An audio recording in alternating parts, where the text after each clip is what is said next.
Hey guys, tonight we're slipping into somewhere you've probably never imagined trying to fall asleep. A medieval hospital.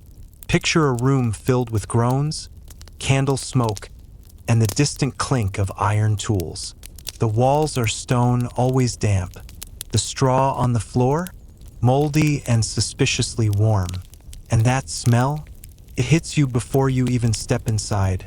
Rot, sweat, maybe regret. You'd think this is a place for healing, a sanctuary for the sick. But tonight, you'll learn that in the Middle Ages, a hospital wasn't where you went to rest. It was where you went to wait for God, to wait for judgment, to wait for something to stop breathing beside you. You're the newest arrival. They say you'll recover.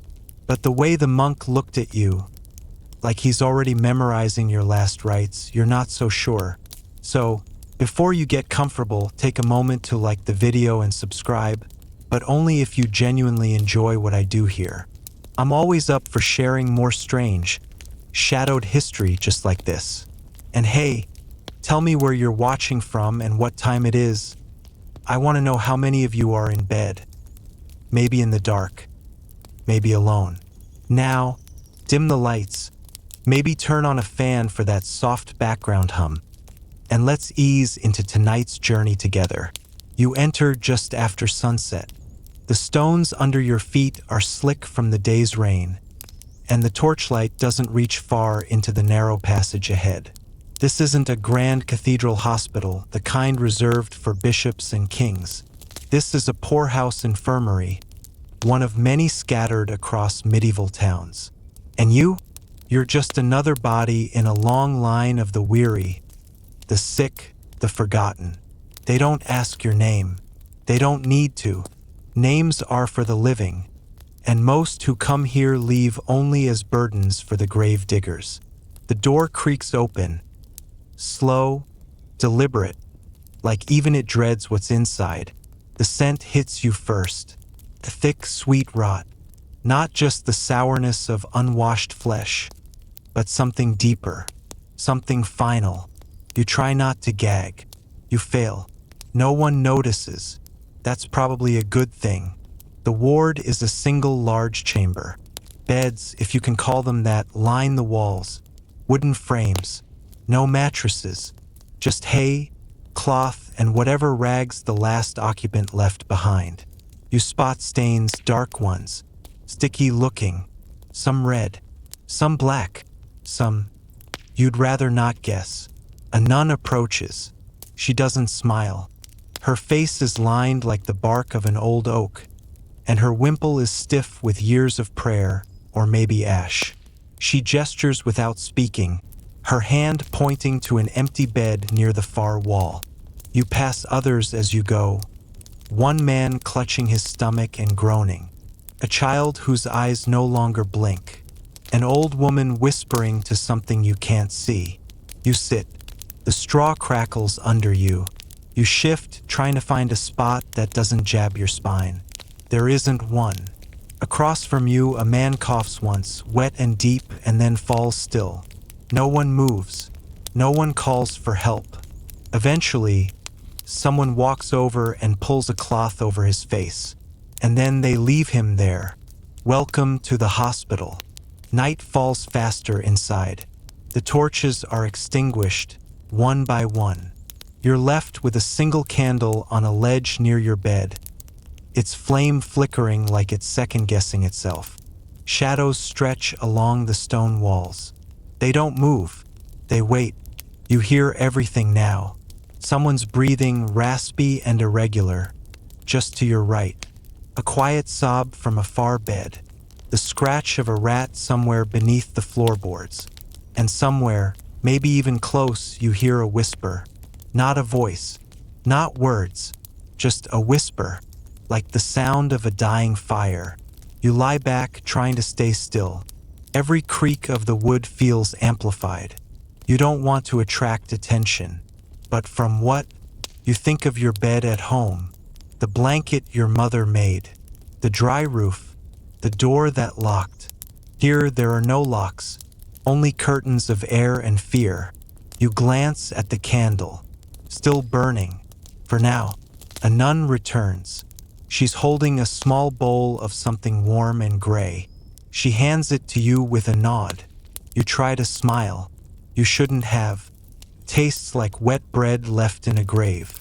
She watches until you finish. Not out of care, out of duty. Then she takes the bowl and walks away. You want to ask her how long you'll stay here. You want to ask her what's wrong with the man beside you. You want to ask her if you'll be the next one under a sheet. But you don't.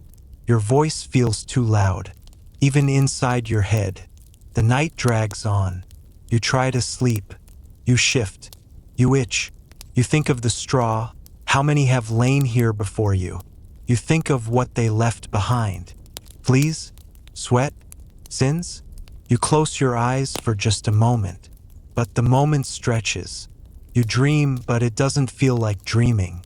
You're standing in the same ward, but all the beds are empty, except yours, and someone is sitting on it, watching you.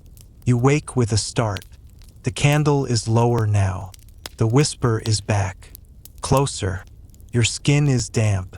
From fever, fear, you pull the ragged blanket higher. You tell yourself you'll rest tomorrow. You tell yourself morning is only a few hours away. You tell yourself the whisper is just wind. You lie. You lie very well. Tomorrow, they say, you'll feel better. Tomorrow, they say, is another chance at healing. But tonight you sleep where the dead are patient, and the shadows don't blink. You wake up to the sound of something wet hitting the floor.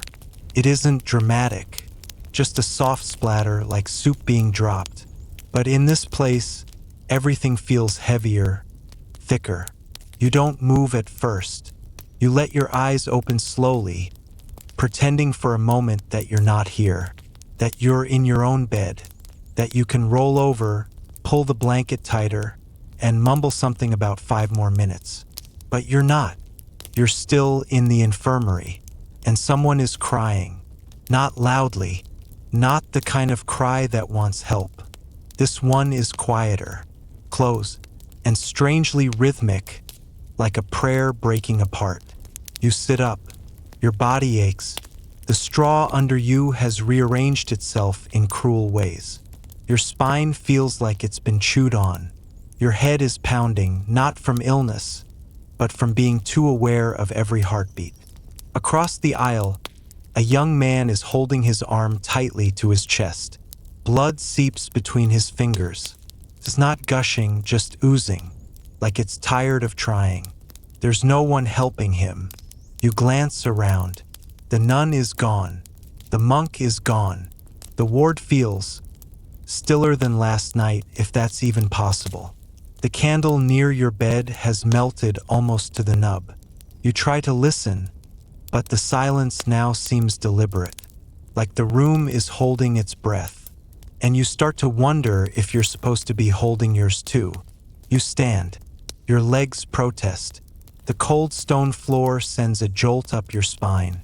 You make your way carefully toward the boy. Maybe 17, maybe younger. It's hard to tell. Illness ages everyone differently in this place. Some rot from the inside out. Others simply fade like forgotten ink. What happened? You whisper. He looks at you like he doesn't understand the question, or like he doesn't remember how to answer. Then, finally, he rolled onto me. You blink. Who? He just nods toward the bed beside his. The man in that bed is very still, pale, face half turned toward the wall. His eyes are open, and he's not blinking. You step back instinctively.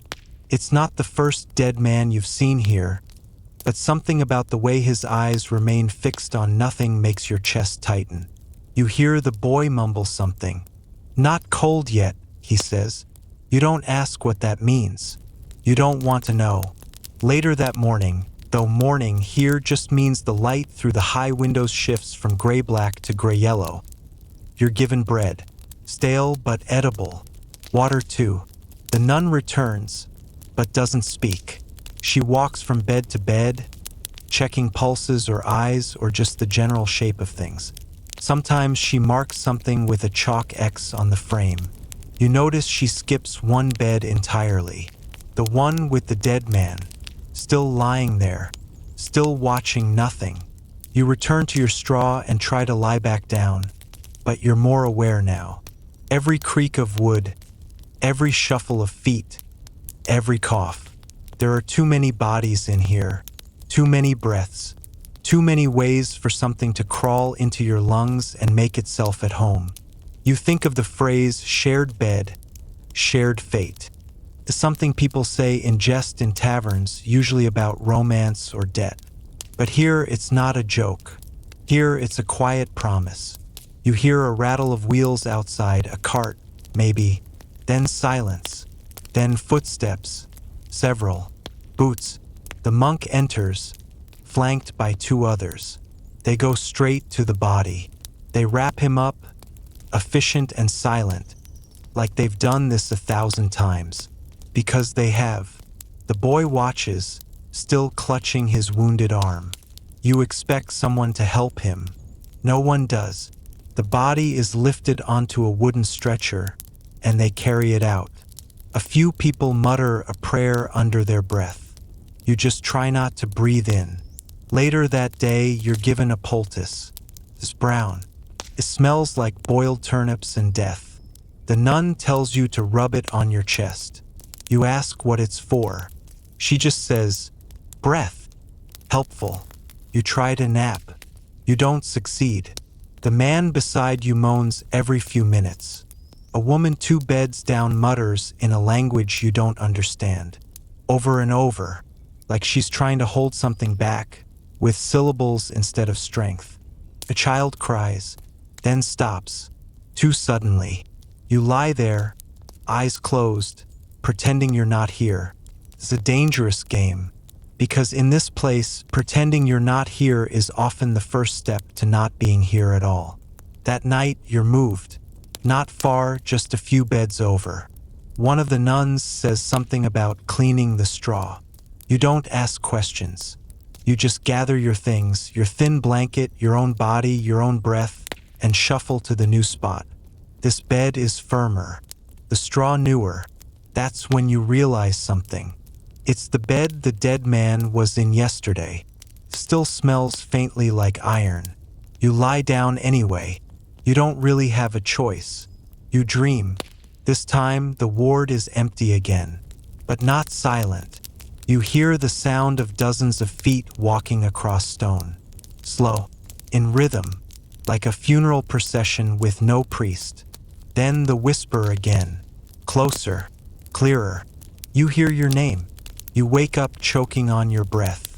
You sit up, sweat dripping. You glance at the foot of your bed.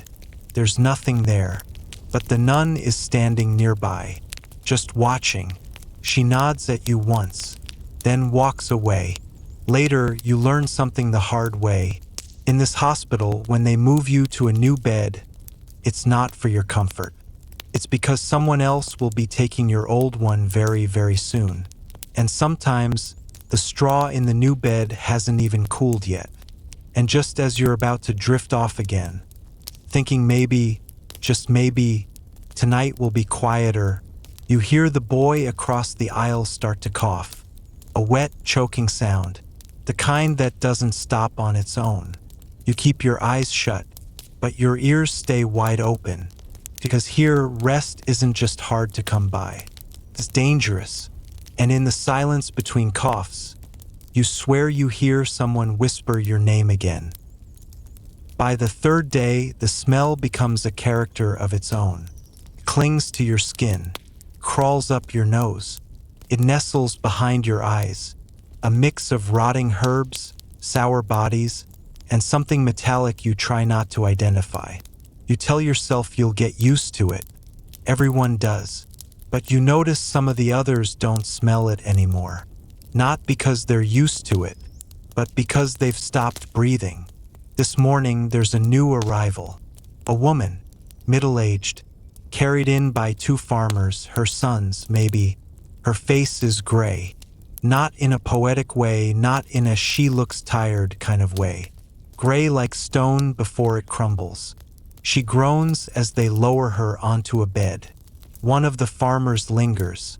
The nun gestures sharply, and he leaves. The woman stares at the ceiling with eyes wide open. You wonder if she can still see. The nun leans over and mutters something. You only catch one word. Confess. Later, a priest arrives. You didn't even know this hospital had one. He's young, barely older than you. Nervous, even. His robe is too clean. His voice trembles as he recites the prayers. But when he leans in close to the gray woman, her hand shoots out and grabs his wrist with terrifying strength. You hear her rasp. It's still here. The priest freezes. She says it again, louder, more desperate. It's still here. He doesn't ask what it is. Neither do you, because somehow you already know. That night, you do everything not to fall asleep. You listen to every breath in the ward, every cough, every shift of fabric.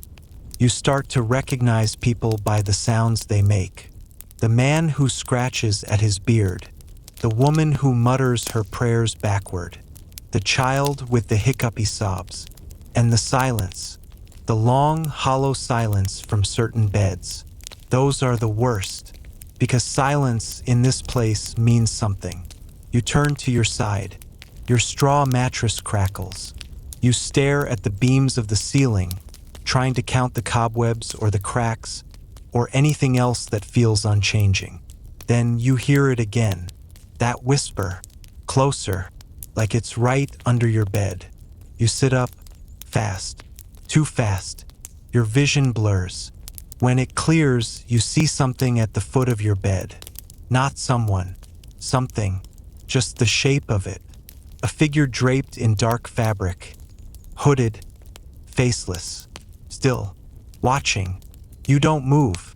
You don't blink. You just wait, and it does nothing. Eventually, you reach for the candle beside your bed. Your fingers shake. You touch the flame with the tip of your cloth, just enough to make light. And when the fire flares, it's gone. You don't sleep that night. And in the morning, you're not the only one with dark circles under your eyes.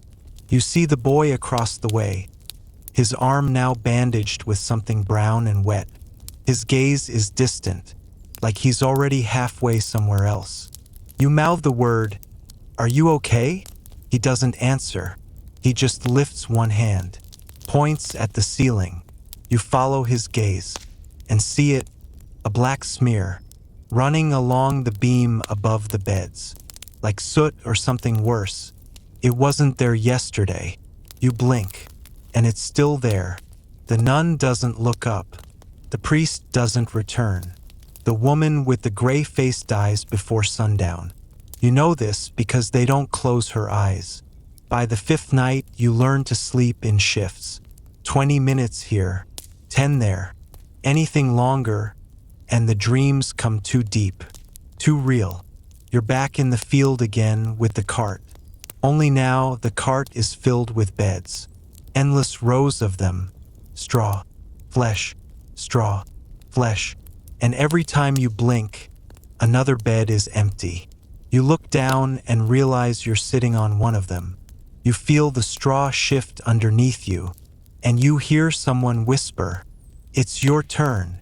You wake up screaming, but no one reacts, because two other people are already doing the same.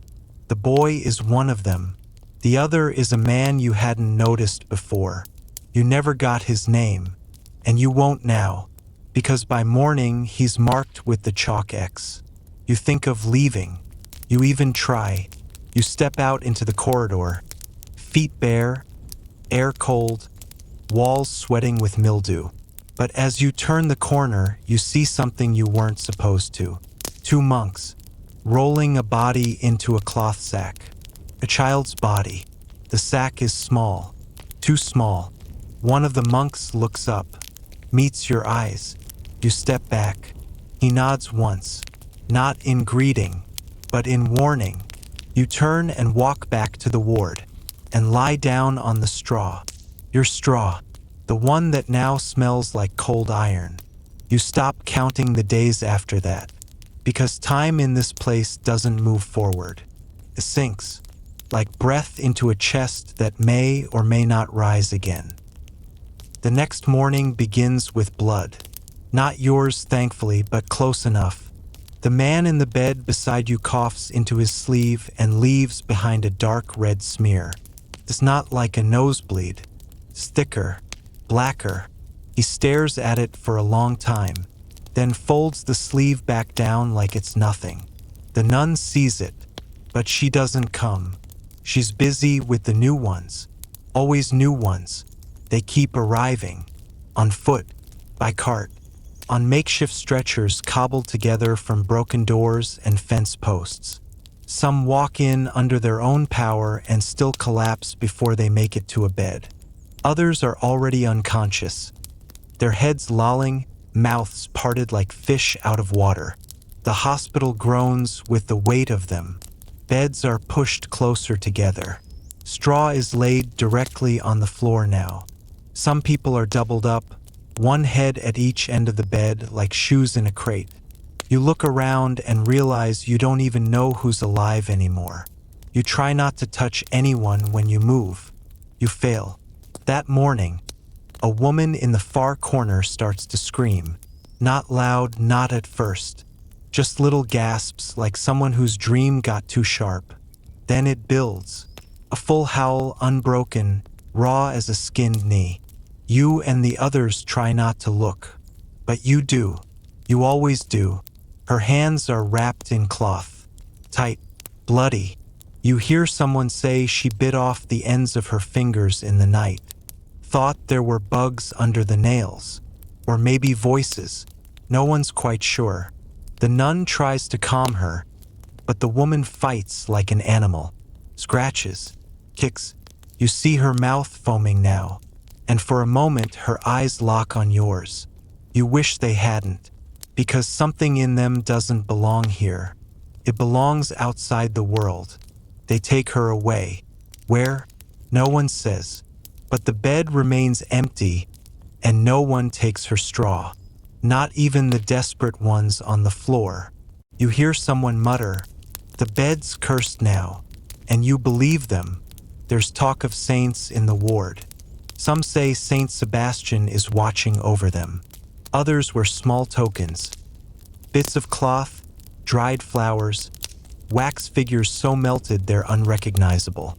You find one under your straw, something round and hard, like a coin. You lift it. It's not a coin. It's a tooth, still red at the root. You put it back. At noon, the bells ring. Not for prayer, for death. The monk comes with his chalk again. White X for those who've passed.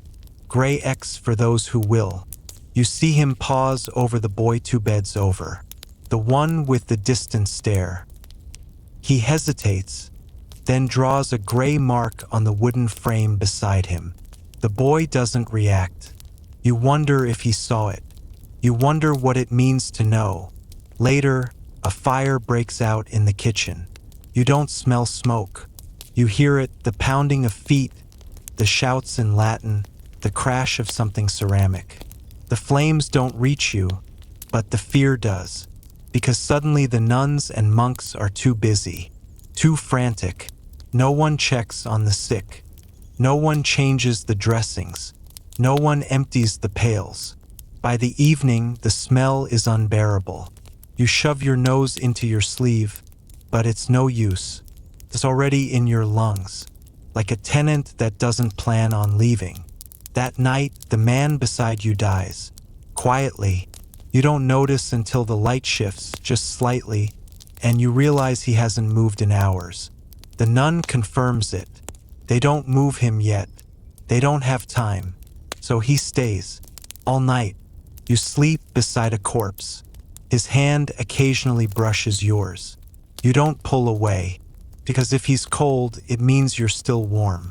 In your dreams, you walk the ward alone. Except it's not the same place. Everything's clean. polished. The walls glow with golden light. There's music playing soft and strange. No one is sick. No one is coughing. But when you look down, your feet are bare, and the straw cuts into your soles. You reach for one of the beds. It's empty. They're all empty. You hear the whisper again, right at your ear. You're not supposed to be here. You wake up gasping. The corpse is gone, and in his place, a new patient, young, too young, a girl with matted hair and eyes so wide they reflect candlelight. She doesn't speak, but she watches. All night, she doesn't blink. You don't sleep. In the morning, she's gone. No one speaks of her. No one saw her arrive or leave. You ask the nun. She says no such girl was ever here. You point to the bed. She says it was empty all night. You check the straw. There's a doll tucked into it, made of bundled rags, its face stitched with red thread. You don't touch it. You never do again. That evening, the man across from you stands up. Just stands. No warning. He was barely breathing the day before, and now he's upright, eyes open. He walks to the door. No one stops him. He leaves. You hear later they found him down by the well, kneeling, mouth full of ash. No one knows how he got it. No fire near the well. No ashes in the ward. Just him trying to swallow the soot. They say he wanted to die clean. The nun comes back that night, quieter than usual. She walks through the ward with a bowl of salt, sprinkles it around certain beds. Not all. Yours is one. She meets your eyes for a moment and whispers. It follows warmth, then moves on. You don't ask what it is. You already know. You just pray the salt is enough. But deep down, you know it isn't. You wake up with salt on your lips, clings there dry and bitter. At first, you think you've been bleeding from your mouth again, but no. The salt. You must have rolled onto it in the night, maybe even licked at it in your sleep, like a beast licking the walls of a cave, hungry for minerals. You spit into the straw. The nun isn't here yet. That's unusual. Usually, by now, she's already drifting down the row of beds like a ghost with a pail. But not this morning. The room is still, except for the flies. They're louder than you remember. They don't wait for permission. They feast. You sit up slowly. Your spine cracks like dry wood. The patient in the next bed stares at the ceiling, eyes open. You don't ask if he's awake. You don't want to know. A bell rings, but it's not the same bell as usual. This one's higher, sharper, like something struck in panic, not ceremony. You feel it in your chest. Something's wrong. The ward is locked. No one tells you why, not at first. The front doors are bolted from the outside. You hear it heavy with scraping into iron brackets. Even the side doors to the cloister are barred. You can just make out shadows moving behind the stained glass. They're keeping you in, or something else out. But what? Someone nearby whispers, plague. Another says, bad meat. The boy with the gray chalk mark hasn't moved since last night. Someone touches his shoulder. He crumbles. No procession today. No monk singing. No bread ladled into bowls. Instead, whispers. Hushed arguments between the nun and an old man in robes. You recognize him as one of the apothecaries, though you've never seen him inside the ward before. He usually works in the back, where the mortar and pestle crack bones into medicine. Now he's here. He carries a jar, sealed with wax, and the liquid inside is black. He says it's a new cure. The nun doesn't believe him. You can see it in her face. But she has no choice. She agrees. They start with the girl who talks to the rafters. She's lucid some days. Other days, she insists the Virgin visits her at dawn. She smiles too easily, and her hands are always wet, though no one knows why. The apothecary opens her mouth and pours in the liquid. She gags, tries to scream, then doesn't. She goes still. You count 32 seconds before her eyes close, and she doesn't move again. It is not a cure, but they keep using it. One by one. They say it's to ease suffering, to make death gentle. But they don't ask permission. They don't offer choices. They offer the jar, and the jar decides. You hear someone say, "The sick don't need mercy. The living do." You don't sleep that night. Not because of the pain, because of the silence. Too many mouths have closed. Too few voices left to cry. You press your ear to the wall. Beyond it, the sounds of the city continue. A bell chimes somewhere far off. Dogs bark. Cart rumbles over cobblestones. And life goes on, just inches away. While here, in this sealed room, you begin to feel like history is being erased. One breath, one heartbeat at a time. The nun finds you listening. She doesn't scold you. She simply says, "They don't remember us out there. Not until we start dying loudly." At dawn, you notice something new. A pattern carved into the wood of your bed frame. It wasn't there yesterday. A shape, no, several. Circles. Loops. Some kind of script, maybe. Protective? Decorative? You ask the nun. She blinks, confused. "No one's touched your bed," she says. You trace the marks with your fingertip. They're warm, like they've been drawn in breath, not blade. Later, the apothecary sees them too. He pales, leaves without a word. The next patient who dies has no mark. No chalk, no salt, no symbol. But he goes peacefully. A gentle sigh. You almost envy it. The nun kneels beside him, whispers a prayer too soft to hear. When she stands, you ask what she said. She hesitates, then admits, "I was asking forgiveness, not for him, for us." You don't ask more, because you already feel the guilt pressing in, like a second body under the sheets. You remember the girl with the rafter visions. Her hands were always wet. You wonder why. You crawl to her old bed, now stripped, empty, cold. You lift the straw. Beneath it, a stone, no bigger than a thumb. Smooth, polished. It smells faintly of lavender. You turn it over. There's a carving on the underside. A single, unblinking eye. You put it back. You do not tell the nun. One morning, someone tries to escape. A young man, fevered, delirious. He charges the door, screaming that his skin is on fire, that the straw is whispering secrets, that the candles are watching him. The monks stop him. They carry him back, but not before he bites one of them. Hard. The monk doesn't scream. He just bleeds, quietly, and when he looks up, you swear his eyes have changed. Just for a moment. They are yours. You watch the bitten monk for days. He grows pale, withdrawn. He stops tending the sick. Instead, he stands in corners, whispering to himself.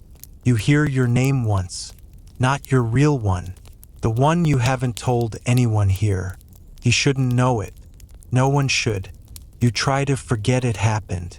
But that night you dream of him, his mouth open, whispering that name over and over into your ear. As you lie paralyzed beneath the sheets, you wake with blood in your ears. Not yours, his. They say the hospital was built on sacred ground. Others say it was built on cursed soil. The truth is, both may be right. The city's foundation is layers deep. One civilization atop another, like beds in this very ward. Some say beneath the stones lie bones that still dream. You believe it now, because your own dreams are changing. They're not yours anymore. They're shared, like a sickness, like a prayer. One evening, the nun sits by your bed longer than usual. She doesn't say a word for a long time. Her hands are folded, her face unreadable. Finally, she says, "There used to be bells." You nod. She continues, "Small ones, hung above every bed. Not for decoration, for death." You blink. She explains, "When someone passed, the bell would ring as their spirit left. Just a soft chime. Nothing dramatic. But it helped. We knew when to mourn. We knew when they were truly gone." She looks at the empty rafter above your bed. "There's no bell there now. Too many ringing at once," she whispers. "People stopped listening. That night you hear a bell, but only once. A single, cold chime from the far end of the ward. You sit up. No one else moves. They didn't hear it, or they've learned to ignore it. You stare into the dark.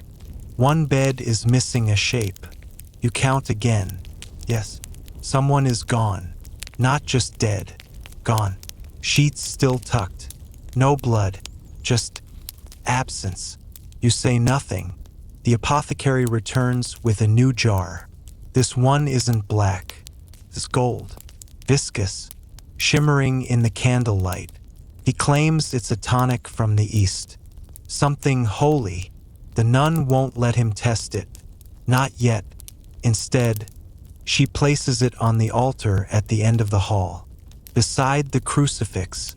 It stays there for 3 days, untouched. Then the dreams begin. Everyone starts dreaming the same thing. You know because you ask. You compare details. A door with no handle. A staircase with steps that shrink. A field of hands reaching up through soil. The nun admits she dreams it too. She stopped praying. She says the silence feels safer. Safer than asking questions. Safer than listening for answers. The salt line around your bed thickens. You didn't add to it, but someone has. The grains are whiter than before. Finer. You test them with your tongue. Not salt. Something sweeter. Faintly metallic. You wipe your mouth unsettled. Then you realize, it's bone ash. 3 patients vanish in one night. Their beds are untouched. Still warm. No one speaks about it. Not openly. But the monk with the bitten hand starts drawing symbols. With chalk. With charcoal. With blood. The apothecary catches him. Beats him. The drawings remain. You try to memorize them, but they shift, change. You blink and the loops become thorns. You look away and when you return, they're eyes. Always eyes. At the end of the week, the nun holds mass. First time in days. She wears black, not white. The altar cloth has changed, too. It used to be linen. Now it's something darker, thicker. You suspect it's leather. During Mass, she doesn't speak the old prayers. Instead, she says, "Let the living remember us," over and over, like a chant. You join in, because you're afraid of what happens if you don't. One boy speaks backwards now, only backwards. No one taught him. No one understands him, except the monk. He smiles when the boy talks. You catch them laughing together, not joyfully, sharply, mocking, as if they know something no one else does, as if the joke is you. You begin to feel stronger, but not better. The fever is gone. The cough has faded, but there's something else now, a heaviness in your limbs, like you're being filled with stone. You sleep less, you eat more, but you don't grow. You change. The nun notices. She starts sleeping in the chapel. She won't meet your eyes. You dream of the door again. This time it opens. There's no handle, but it opens anyway. Inside, rows of beds. Endless. All occupied. All the faces are yours. Sleeping. Whispering. You try to scream, but all your mouths are dreaming. And dreams do not scream. They only echo. In the real world, the city sends men in armor. You hear them outside. They pound on the gates. They ask questions. The nuns lie, say everything's fine, say the plague never entered, say the hospital is empty. The guards leave. You wonder if they ever saw the windows, the shapes pressed against them, the hands, the eyes, yours. The nun returns to your bedside. This time she kneels. She looks tired, older. She says, "There is no sleep anymore, only waiting." You ask what she's waiting for. She smiles. For you to remember. And then she places something in your hand. A thread, thin, frayed, still warm. You look up to ask what it means. But she's already walking away. And behind her, the bell finally rings. The sound of the bell lingers, not a harsh clang, but a soft, silvery vibration. It curls into your ears like breath on the nape of your neck. No one else seems to notice. They breathe, they shift in their beds, they groan in sleep. But no one looks up. No one blinks. Only you heard it. The thread in your hand tightens, not by force but by presence, as if something is pulling gently from the other end, not away from you, but toward you. You rise. You don't mean to. Your body just lifts, not floating, not possessed, just inevitable. You walk barefoot across the cold floor. The salt lines crack beneath your feet. They crunch like dried leaves, and for a second you smell autumn. Not the damp medieval autumn you're used to, but that impossible crispness of a schoolyard in September. You blink. It's gone. Only the hospital remains. You reach the door at the far end of the ward. It's not one you've seen before. It's narrow, wooden, warped by moisture. There's no knob, no keyhole, only a slit down middle barely wide enough for breath to slip through. But the thread in your hand pulls, and the door responds. It groans open, not like wood, but like lungs. The corridor beyond is candlelit, and at first it seems familiar. Whitewashed walls, old benches, buckets filled with ragged cloth. But everything is slightly off. The angles are wrong. The light bends strangely, and the shadows, they don't match the candles. A boy stands at the far end. You know him. He was in the bed beside you last week. He coughed blood, then silence. Then the bed was empty. Now he stands barefoot, staring at a brick in the wall. Not the whole wall, just one brick. He says nothing. You walk toward him. Your footsteps make no sound. As you approach, you realize he's mouthing something, over and over. You lean closer, and hear, "They stacked us wrong." You ask what he means. He doesn't turn. He says it again. "They stacked us wrong." Then you hear the other bricks whispering, not from his mouth, from the wall. The brick he's staring at has a crack, and from that crack, a breath escapes. A voice says, "They didn't face us east." You run, not because you're scared, but because suddenly you remember you were supposed to be buried facing east, toward the rising sun, toward resurrection. But something went wrong. You round a corner and come upon the nun. She's sitting on a low stool, weaving. A long piece of fabric unfurls from her lap. It's made of hospital sheets, stained, cut, stitched back together. You see names embroidered into the seams. Yours is there, twice. You ask her why. She replies without looking up. One name for the body, one for what got up. You ask what got up. She doesn't answer. You wake, back in bed, the thread still in your hand.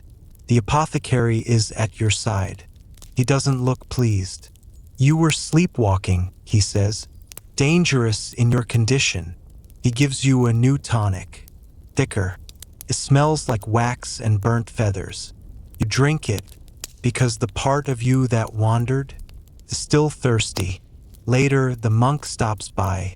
He places a coin on your pillow. Old, silver, worn smooth, He says, "Hold this under your tongue if the bell rings twice." You ask what happens if you forget. He shrugs. Then you answer it. That night you listen for the bell. You don't sleep. You don't blink. You stare into the dark, heart ticking like a pestle in mortar. And just before dawn, you hear it. Once, then again.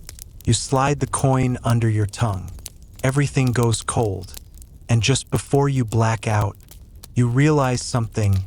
That thread in your hand is not pulling anymore. It's being reeled in. And someone is waiting at the other end. You don't remember falling asleep. But now you're awake, or something like it. The hospital is quieter than you've ever known it. Too quiet. Even silence has texture in places like this. Snoring, wheezing, the shuffle of bare feet or the gurgle of a dying man. But now, it's like you've been dropped into cotton. Thick, muffled, still. You look down. The coin is gone. The thread too. Your hands are empty, but your mouth tastes of metal and burnt rosemary. You sit up. Your sheets are soaked with sweat. Your pillow is gone. In its place, a small pouch tied shut with red twine. You untie it. Inside, a tuft of hair, a thorn, a bit of wax, and a folded paper written in spidery Latin you can't quite read. You don't remember being given this, but part of you whispers, "Don't throw it away." You notice your bed's been moved, a few feet to the left. Not much, but now it doesn't align with the others. Your feet point west. You ask the nun. She looks startled, then quickly rearranges you without a word. As she works, she hums a song. Not a hymn, a lullaby, in a language you don't know, but your bones remember it. Breakfast is thin broth again, but the bowl is different. Ceramic, not wood, glazed in blue with little fish around the rim. You ask why. The apothecary says, "Yours kept vanishing." You ask who kept taking them. He mutters, "Not who, what?" Then he leaves. You try not to think about it. But that night, as you lie down, you remember something. There's no kitchen in this hospital. At least not one you've ever seen. So where does the food come from? You ask the woman next to you. She laughs. It's a dry, brittle sound. "You don't want to see the kitchen," she says. "The broth tastes like garlic and thyme, but it's not made of either." That night, someone screams. Not a patient. A scream too deep, too wide. It seems to come from under the floor. The nun rushes to a cabinet and takes out a long candle. Black wax. She lights it and places it at the foot of your bed. "Don't blow it out," she warns. "If it dies, you might not wake up the same." You ask, "The same as what?" But she's already gone. The man in the corner bed. The one with the broken jaw. He hasn't moved in days. Then, in the dark, he starts to sing.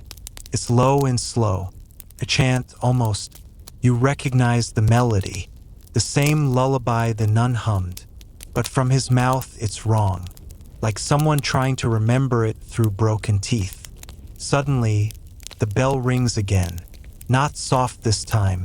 Not distant, but close. From under your bed. You freeze. Not in fear, but in familiarity. Like you've heard this before. In a dream you weren't supposed to remember.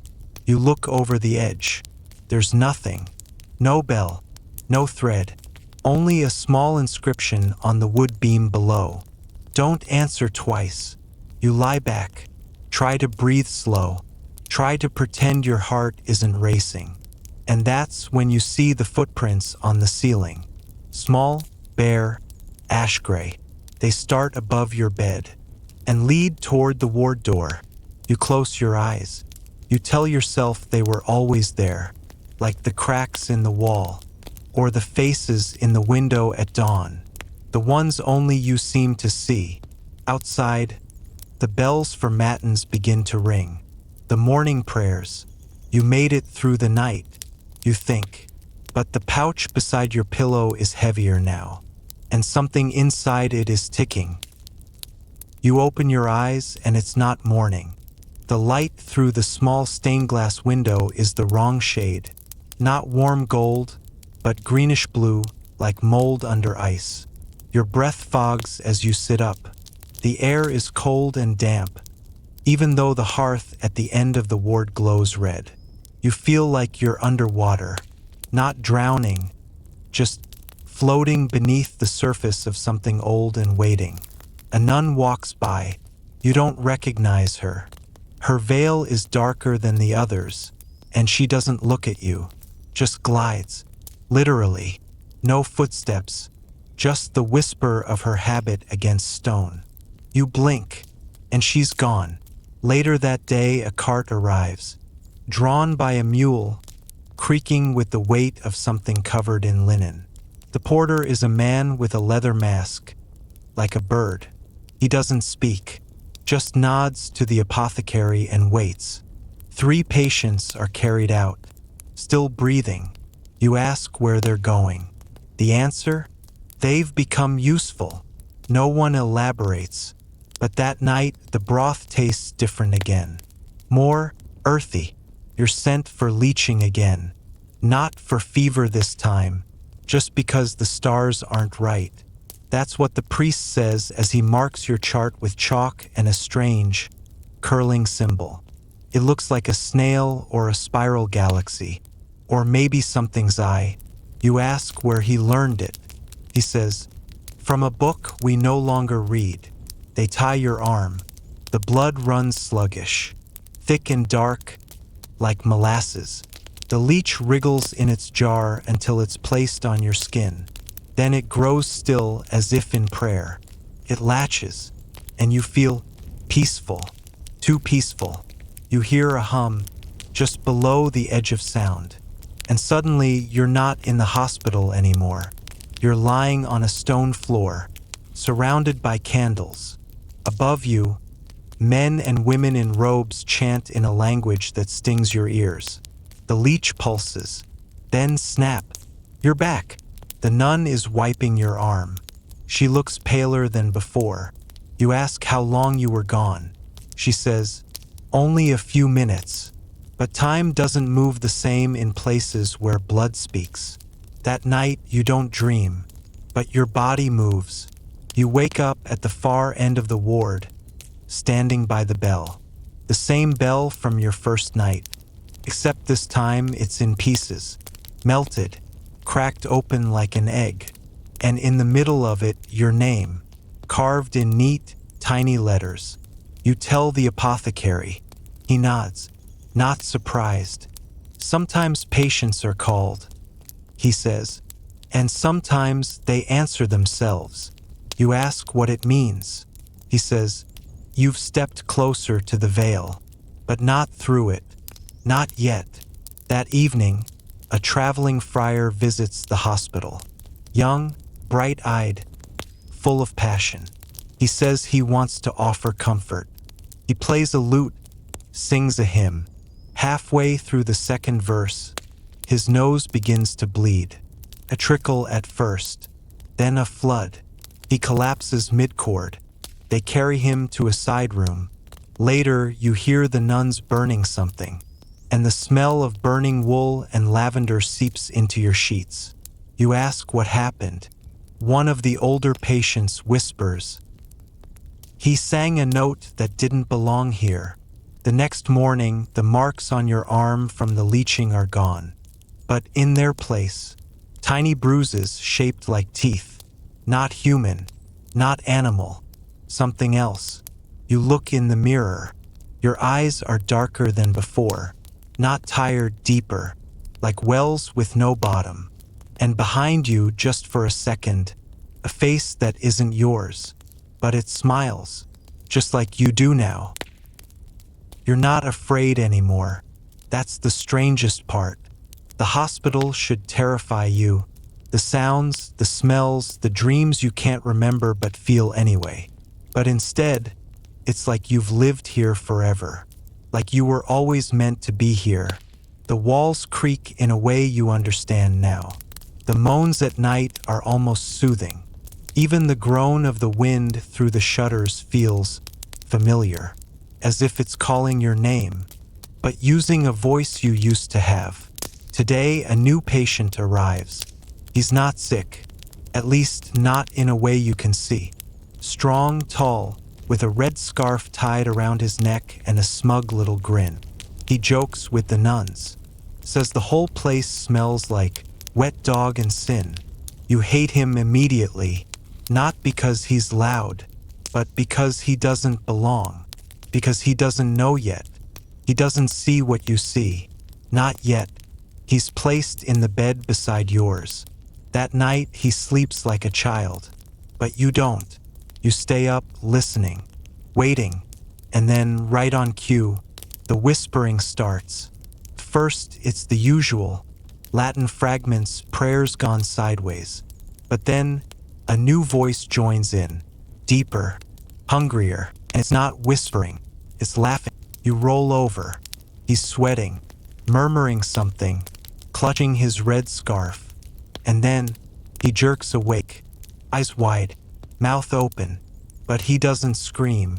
He just stares at you, not beside you, at you, like he recognizes something, like he remembers. The next morning, the red scarf is gone. So is the grin. He doesn't speak all day, just stares at the fire. The nuns try to feed him. He won't eat. You try to talk to him. He won't look at you. Finally, at Vespers, he whispers, "They showed me what's inside the walls." You ask what he saw. He answers, "Your face." You laugh it off, sort of. But that night, you catch your reflection again. And it's off, just a little. The angle of the smile, maybe. The blink that takes a little too long. You touch your cheek. It's cold. And then warm.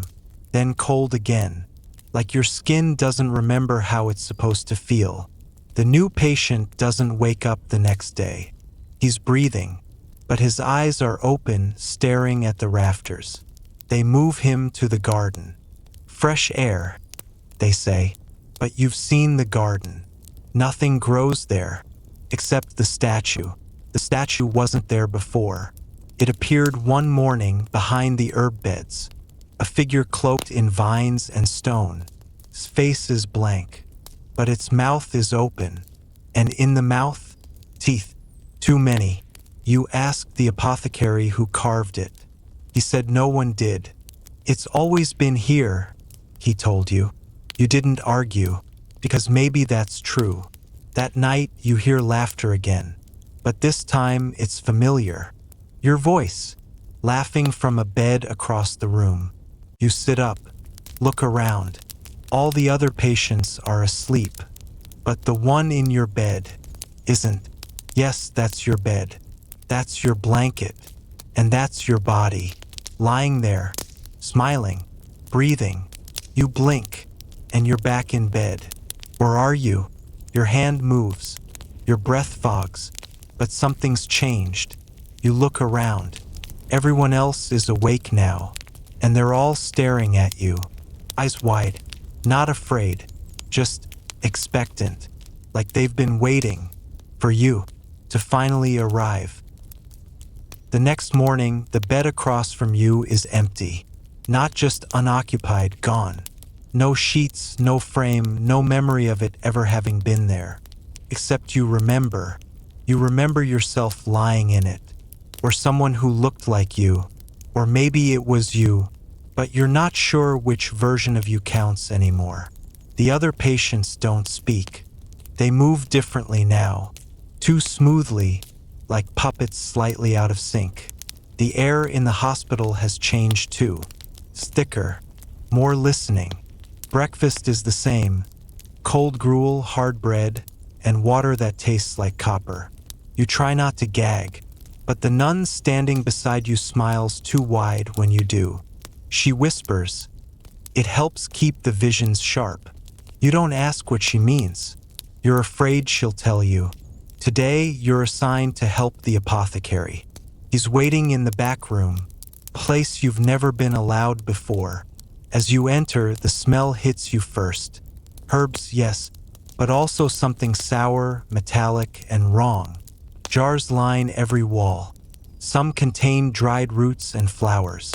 Others, well, you recognize a human eye floating in one. It blinks as you pass. The apothecary doesn't look up. He just mutters, "Careful with that one. It sees your lies." You try not to breathe. Instead, you focus on the pestle and mortar in front of you. He tells you to grind a root called mandragora. But when you press down, the root screams, a high-pitched, writhing sound that curls inside your head. The apothecary sighs. "You can't silence pain with force," he says. "You have to listen first." You nod, but you don't grind again. He gives you a bundle of herbs, says it's for the nun who tends the sleepers in the West Wing. You didn't know there was a West Wing. You ask how to get there. He looks at you for a long time and finally says, "Follow the humming." So you do. You walk past the infirmary, past the empty hallway with no end, and then you hear it, low, steady, vibrating in your bones. A hum, almost like a lullaby sung by bees. You follow it to a narrow staircase that wasn't there yesterday. Down, deeper than the rest of the hospital. The stone walls sweat, the torches flicker blue, and the humming grows louder. You reach a heavy door carved with dozens of tiny hands, all child-sized. They cover their eyes. You knock once. The door opens by itself. Inside, there are rows of beds, but these aren't patients. They're sleeper relics. Bodies laid out, untouched for decades, maybe centuries, each perfectly preserved, each with a scrap of parchment on their chest. You step closer. One parchment reads, "Do not dream beyond this point." The nun appears without a sound. She's tall, pale, and wears a veil that covers her entire face. She doesn't speak, just extends her hand. You give her the herbs. She nods once and disappears between the rows. You try to leave, but the door won't open. So you wait, minutes, maybe hours. Eventually, the nun returns. She hands you something small and warm. A tooth. Not yours. Not human. You don't ask why. You just pocket it. When the door finally opens, you run. Up the stairs. Back through the hall. Into the room where you're supposed to rest. But your bed is gone again. Instead, there's only a mirror. Full length. Clean. And in the reflection, you see the nun, standing behind you, but when you turn around, she's not there.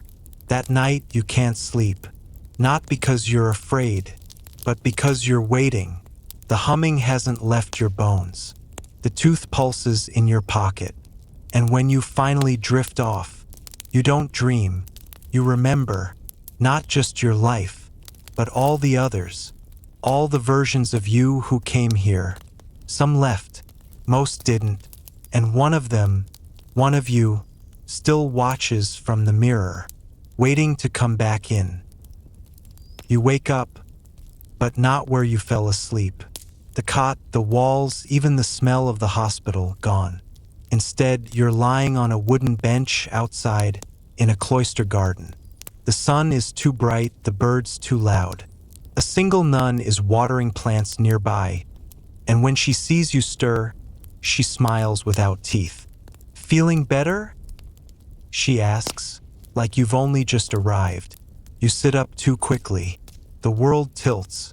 There's no pocket, no tooth, no mirror, but your mouth tastes like old copper, and your fingers are stained with something green that wasn't there before.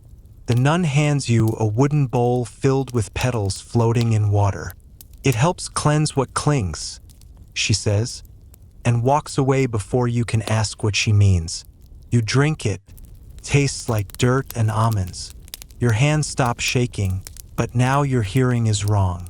You hear the grass breathing, the stone walls muttering, and someone whispering your name from underneath the well at the garden's edge. Later, you're led to the scriptorium. Not to write, to watch. A monk sits hunched over parchment, moving fast, too fast. You glance at the lines he writes. They don't make sense. Sentences curve backward. Words blink off the page. Every letter seems to shift when you look away. You ask what he's copying. He says, "Testimonies of the sleepers. They whisper while they rot." Your stomach turns. He offers you the quill. You decline. He insists. You take it. It writes by itself, and it uses your hand. After the third page, your wrist cramps. You pull away. The monk shrugs. It's harder the first time. You leave, hand aching, and find your way back to the infirmary. Except the halls are different now. New doors where there were walls. Windows that look out into nothing. You finally reach your room. It's back to normal. Your cot, your blanket, your name on the wall carved deep and messy. You didn't put it there, but it's your handwriting. That night, the hospital bell tolls once. The nun who never speaks comes in. She's holding a candle and a shallow bowl filled with something dark. She says your name, this time out loud. You've never heard her voice before. It's low and round, like honey being poured down a stone well. She asks you to follow her. You do, barefoot. She leads you through the southern corridor, where the walls are covered in tapestries, but not the saints and angels kind. No, these show people curled up in bed, eyes wide open, mouth stitched shut. Each one is labeled. Each one has a name that sounds like yours. You stop in front of one that is yours. She nods, then opens the last door. Inside is a circular chamber. At the center, a bed, surrounded by iron bars like a crib built for someone grown. The floor is marked with ash. The ceiling, gone just sky. Clouds churn above in perfect silence. She gestures for you to lie down. You hesitate. She says, "This is where rest begins." When you do lie down, the bed is warm. Not from the sun, but from memory. You feel hands on your feet, your forehead, your chest. Not cruel, not gentle, just measuring. She places the bowl on your stomach. It holds a black feather, a shard of bone, and something that looks like a shriveled heart. She whispers, "We weigh you tonight," then pulls the bars closed.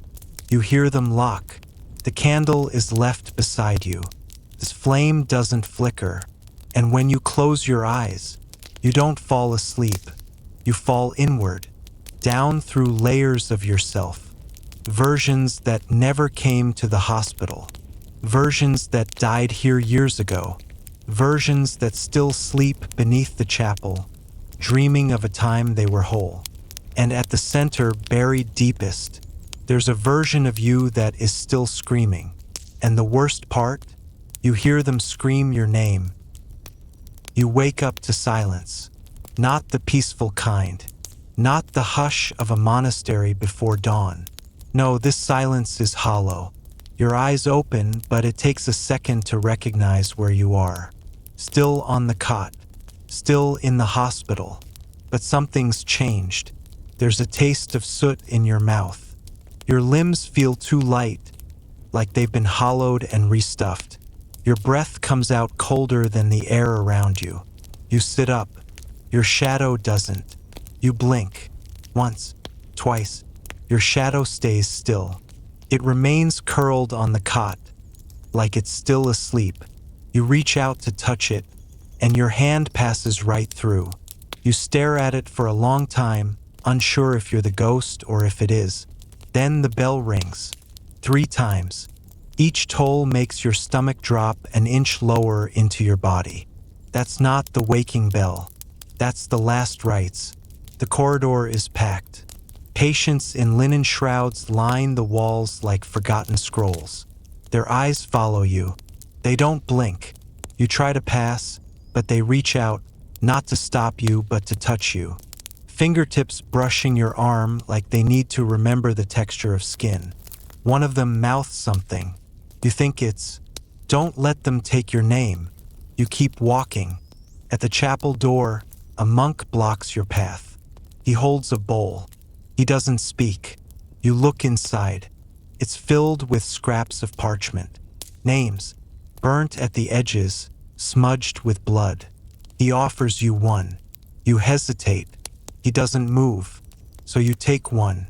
Your fingers brush the parchment, and a chill runs up your spine like cold ink being injected straight into bone. It's your name, but not in your handwriting. Inside the chapel, candles line the walls. Hundreds. Each one flickers blue instead of gold. At the altar lies a patient, covered in a shroud so thin you can see their ribs. The priest leans over them, whispering something in Latin that doesn't match any prayer you've heard. As you step closer, the candles dim, and the shrouded figure turns its head, just slightly, toward you. His mouth doesn't move, but in your ear you hear, "You were supposed to rest." The priest sees you. He stops mid-prayer. "You brought your name," he says. You nod. "What else could you do?" He frowns. "That was unwise." He beckons you forward anyway. He takes the parchment and slips it beneath the patient's tongue, then covers their mouth with a cloth soaked in oil. The patient gasps, then stills. The candles blink out. The priest leads you to a side room. Low ceiling, walls lined with books bound in skin and prayers. He sits across from you. "You're not sick," he says. You start to protest. He holds up a hand. "Not like the others. You didn't come here to be healed. You came to remember." He reaches beneath the table and pulls out a mirror. No frame, just a shard, its edges still sharp with age. He turns it toward you. You don't see yourself. You see a bed. Not yours. Someone else's. Someone younger. Someone screaming. You drop the mirror. It doesn't break. You look again. Now it's an empty hallway. A nun sweeping ashes into a pile. She hums a tune. You've heard it before. Not in this life, but in the dream, in the garden, in the scriptorium. It's always been the same song. The priest says, "You'll forget again. That's how this place works." He stands. "You should return before you lose the rest of yourself." You ask, "What happened to me?" He looks at you, tired. You chose to sleep somewhere no one wakes up whole. Then he walks away. You make it back to your cot. Your shadow is gone now. Your name is still carved into the wall, but now it's deeper, fresh, and under it, a second name has appeared. You don't recognize it, but your bones ache when you look at it too long. You lie down. The ceiling above you flickers like paper in candlelight. You close your eyes, and this time when sleep comes, it doesn't feel like rest. It feels like a return. When you wake again, something is wrong with the light. It bleeds sideways into the room, too slow and too blue, like moonlight pushed through wet cloth. You blink and it doesn't sharpen. The world just smears around the edges. Fuzzy, as though the hospital has been underwater for years and only now begun to surface. Your throat burns like you drank the wrong century. You sit up. Your back cracks in a way that doesn't belong to your body. Across the room, the monk from the last rite stares at you. He doesn't blink. And this time, he isn't holding names. He's holding a pair of scissors. You open your mouth to speak, but he raises one hand, silent. Then he walks past your bed and kneels beside the man sleeping next to you. You hadn't noticed him before. Sunken face, waxy skin, the look of someone who's been here longer than time has been counted. The monk leans in and cuts a small thread tied around the man's ankle. It's red, soaked in something dark. Then the monk walks away, and the man exhales a sound that's not quite human. half sigh, half bellows, like a furnace being smothered. You glance at your own foot. You have the same thread, tied tight, too tight to remove. You try to ask the nurse about it, but she pretends not to hear you. She smiles with the kind of face that's been practiced in mirrors without glass. She hands you a bowl of broth that smells faintly of rust and rosemary. You eat anyway. You don't remember swallowing.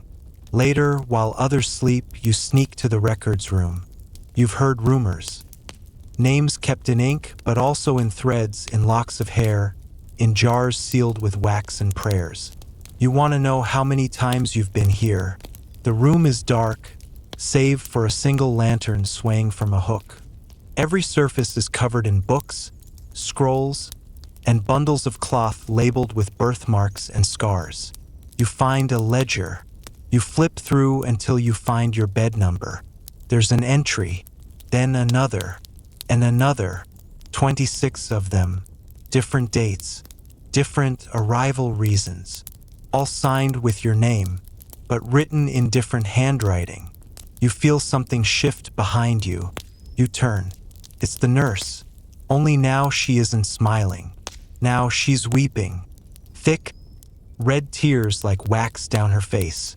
"You were getting better," she whispers. She holds out a bundle wrapped in linen. You unwrap it slowly. It's a mask.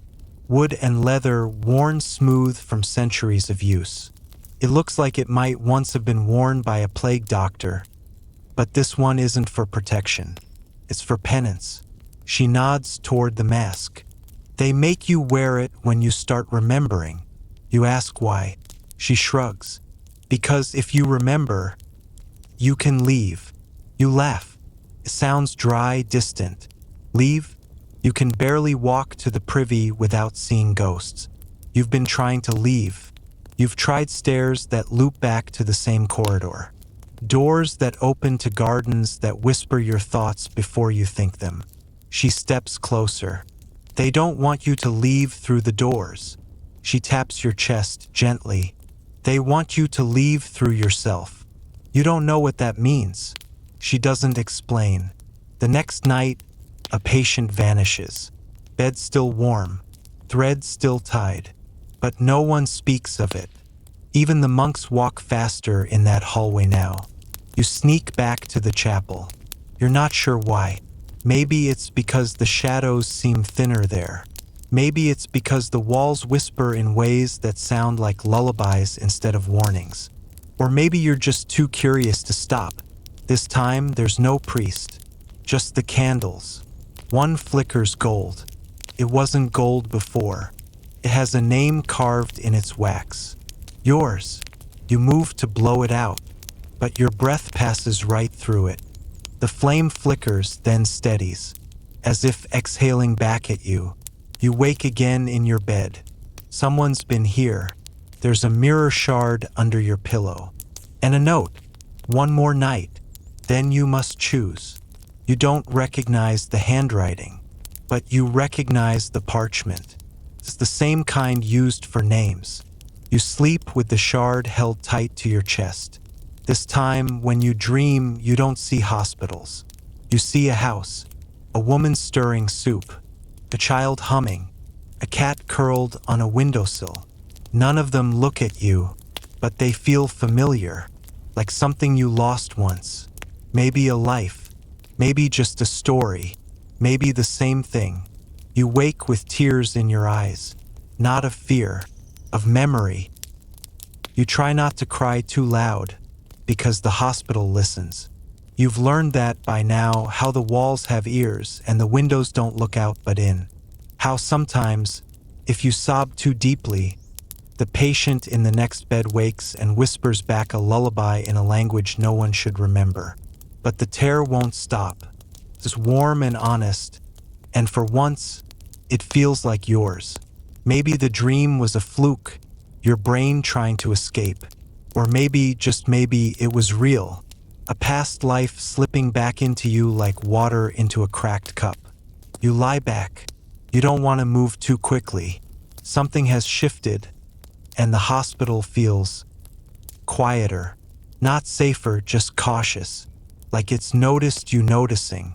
You think of the thread around your ankle, still there, only now it's looser, like someone untied part of it while you slept. By mid-morning, a commotion breaks out near the east wing. An old woman with a rosary of dried nettles begins shrieking. She won't stop saying, "He took my voice. He fed it to the windows." The monks carry her away gently, like lifting a chicken that forgot it was once a hawk. They tuck her into a bed with thicker ropes. You hear her crying all night, but when you ask in the morning, no one knows who you're talking about. Not even the nurse. At lunch, your bowl arrives with an extra spoon. No one else has 2 spoons. You ask the boy across from you if it's a mistake. He looks down at his stew and murmurs. One is for feeding yourself. The other is for feeding what's inside you. You blink. Inside me? He shrugs. The sickness. The hospital. The thing that watches through your eyes when you sleep. He laughs then, and it sounds so normal you almost forget what he said. Almost. That night, you return to the chapel. The golden candle still burns. The name is gone, but the wax where it once was is still warm to the touch. Someone's been here. You kneel in the back pew. You pray not to leave, not even to live, but to remember. Whatever it was in the dream, you want it back. Even if it's just a lie stitched by a fever. You close your eyes, and the chapel answers. Not with words, not with visions. With a sound, like a heartbeat made of wood and fire. Boom, boom, boom. You follow it, not with your feet, with your breath, with your mind. You wake somewhere else.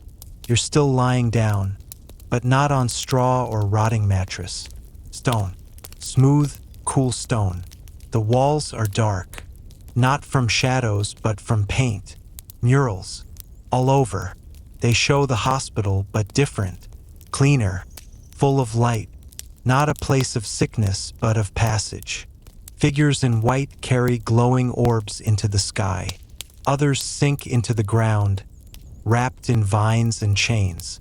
And in the middle of it all is a door. Not just a painted one, a real door. Black wood. No handle. No hinges. Just a keyhole. Around the frame. Writing in a script older than Latin, but you somehow feel the meaning. To exit the body, you must enter the truth. You press your forehead to the door, and something presses back. You wake in your bed again, but something's changed. Everyone else is asleep, really asleep. Mouths open. Breaths even, still as death. You sit up. The mirror shard you kept is glowing faintly. Not light, heat. You hold it up to your face. And for the first time in days, you see your reflection clearly. You look older, not just tired. Like you've lived this week hundreds of times before. Like this isn't your first stay. And maybe not your last. The nurse enters, wheeling a tray of bandages. She pauses when she sees you awake. Then she sighs, deeply, like she's waited for this. "It's time," she says. She hands you a cloth bundle. Inside, a small iron key. You don't ask how she knows.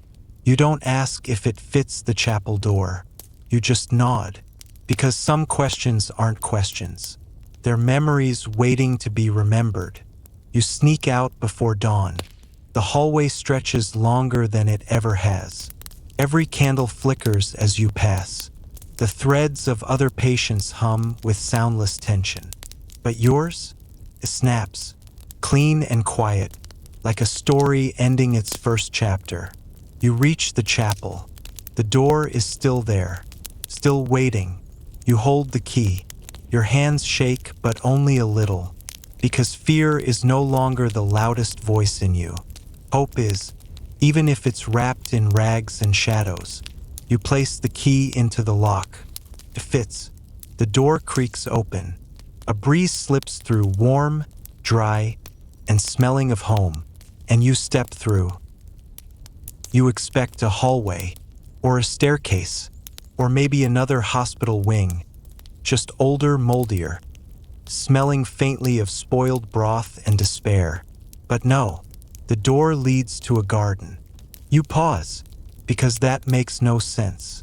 The air is warm, early spring warm, with that kind of dampness that clings to your clothes and makes your hair curl. Birds are singing. There's lavender in bloom. And no, you're not hallucinating, there's a bee. A real bee, buzzing lazily near your head like you're a flower that owes it rent. You step forward. The path beneath your feet is stone, mossy and uneven, but you walk with a confidence you haven't felt since you arrived. Wherever arrived began. There's a man waiting near a bench. He's old, not in the bent-over way, but in that medieval holy painting way, with a beard that looks like he's been growing it since the plague and eyes that have seen more hospitals than heaven. He looks at you and smiles. "Sit," he says. "You do, because why wouldn't you?" He reaches into his robe and pulls out something small, a folded scrap of parchment. He hands it to you like it's a coin. You unfold it. There's a single sentence. Rest is not healing. It is preparation. You look at him. He nods slowly. "This isn't the end," he says. "It's the middle." You blink. "You mean I'm not getting better?" He chuckles, but there's no cruelty in it. No one comes here to get better. They come here to remember what sickness is for. You stare at him, then at the garden, then at your hands. They don't shake anymore. You wander for a while. You don't ask where the edges of the garden are, because you know there are none. This is a memory space, a soul space. It's stitched together from 1,000 half-forgotten patients who passed through the hospital and carried something heavier than pus and fever. Their thoughts grew into ivy. Their prayers became pollen. And their questions, well, they bloom. You find one. A single red flower shaped like a question mark. You pick it. It doesn't die. Instead, it turns into a moth and flies away. You laugh. You don't know why, but it feels good. As twilight comes, and yes, time passes here like in dreams. Slippery but certain, you hear a bell. Not the hospital bell, a different bell, a softer one, like someone's inviting you to dinner you forgot you were hungry for. You follow the sound. It leads you to a cloister, stone arches, vines crawling up the columns, a small table with a single bowl. Soup. You hesitate.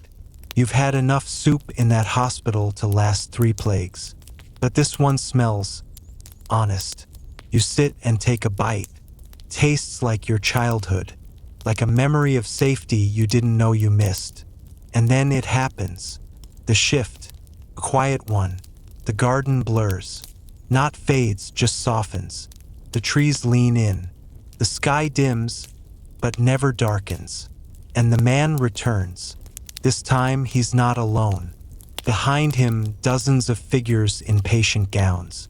Some you recognize, some you don't. They nod at you, not solemnly, warmly. One even winks.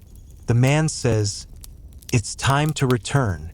You want to protest, but your mouth doesn't open, because you know he's right. He offers you a vial, clear, glowing faintly. "This will take you back," he says. "But I don't want to go back to the sickness." He leans in. "It won't be the same." You drink. You wake up coughing. Real coughing. Sharp, wet, violent. Your whole body shakes. The hospital ceiling is above you. The real one. Someone is holding your hand. You turn. It's the boy from before. The 2 spoons boy. "You made it," he says, eyes wide. "You were gone for 3 days. Your lips are dry. You try to speak. He offers water.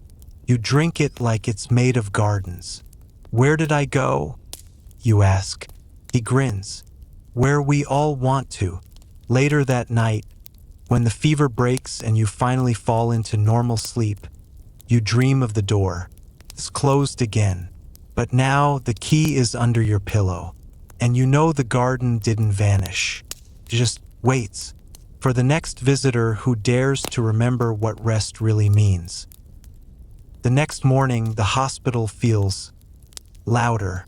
Not in the obvious sense, not in the way carts clatter or nurses bark orders, but in the living sense, like the building has woken up and decided to breathe again. You lie there, eyes open, not daring to move just yet. Your body aches in new ways, less sharp, more like bruises from being dragged back into yourself. But your fever is gone. You're cold now, which somehow feels more human than before. You hear something odd. Laughter. Real laughter. Not the delirious kind. Not the edge-of-death kind, but something bright and familiar. Someone is telling a joke, something about a monk, a chicken, and a very poorly constructed stairwell. You sit up slowly, and the room has changed. Not physically. The beds are still there. The boy is still across from you with his 2 spoons tucked under his head like a makeshift saint's relics. But the mood has shifted. There's a lightness, a rhythm, the kind of fragile peace that only comes after chaos. You swing your legs over the bed. They don't tremble as much as yesterday. You remember the man in the garden telling you this wasn't the end. It was the middle. You start to believe him. Down the corridor, you hear the bell. But this time, it's not summoning you. It's summoning her. You know who her is before you even see her, because the whisper spreads faster than infection. The abbess is coming, and she's not coming for tea. Medieval hospitals weren't just medical spaces. They were theological experiments, places where your body was patched while your soul was interrogated. And above all, they were watched, not by doctors, not really, but by God and by those who believed they spoke for him. The abbess of this hospital is one such speaker, and when she enters, it's not with fanfare, it's with silence. She walks past the patients like a ghost built of linen and judgment. Her face is unreadable, not cruel, not kind, just permanent. You feel her eyes land on you. Not long, just a glance. But it's enough to make you feel like she's reading your fever chart with her eyelashes. She stops at the boy's bed, the 2 spoons boy. She kneels beside him and places a hand on his chest. Whispers something. You strain to hear. Lighten your burden. That's all.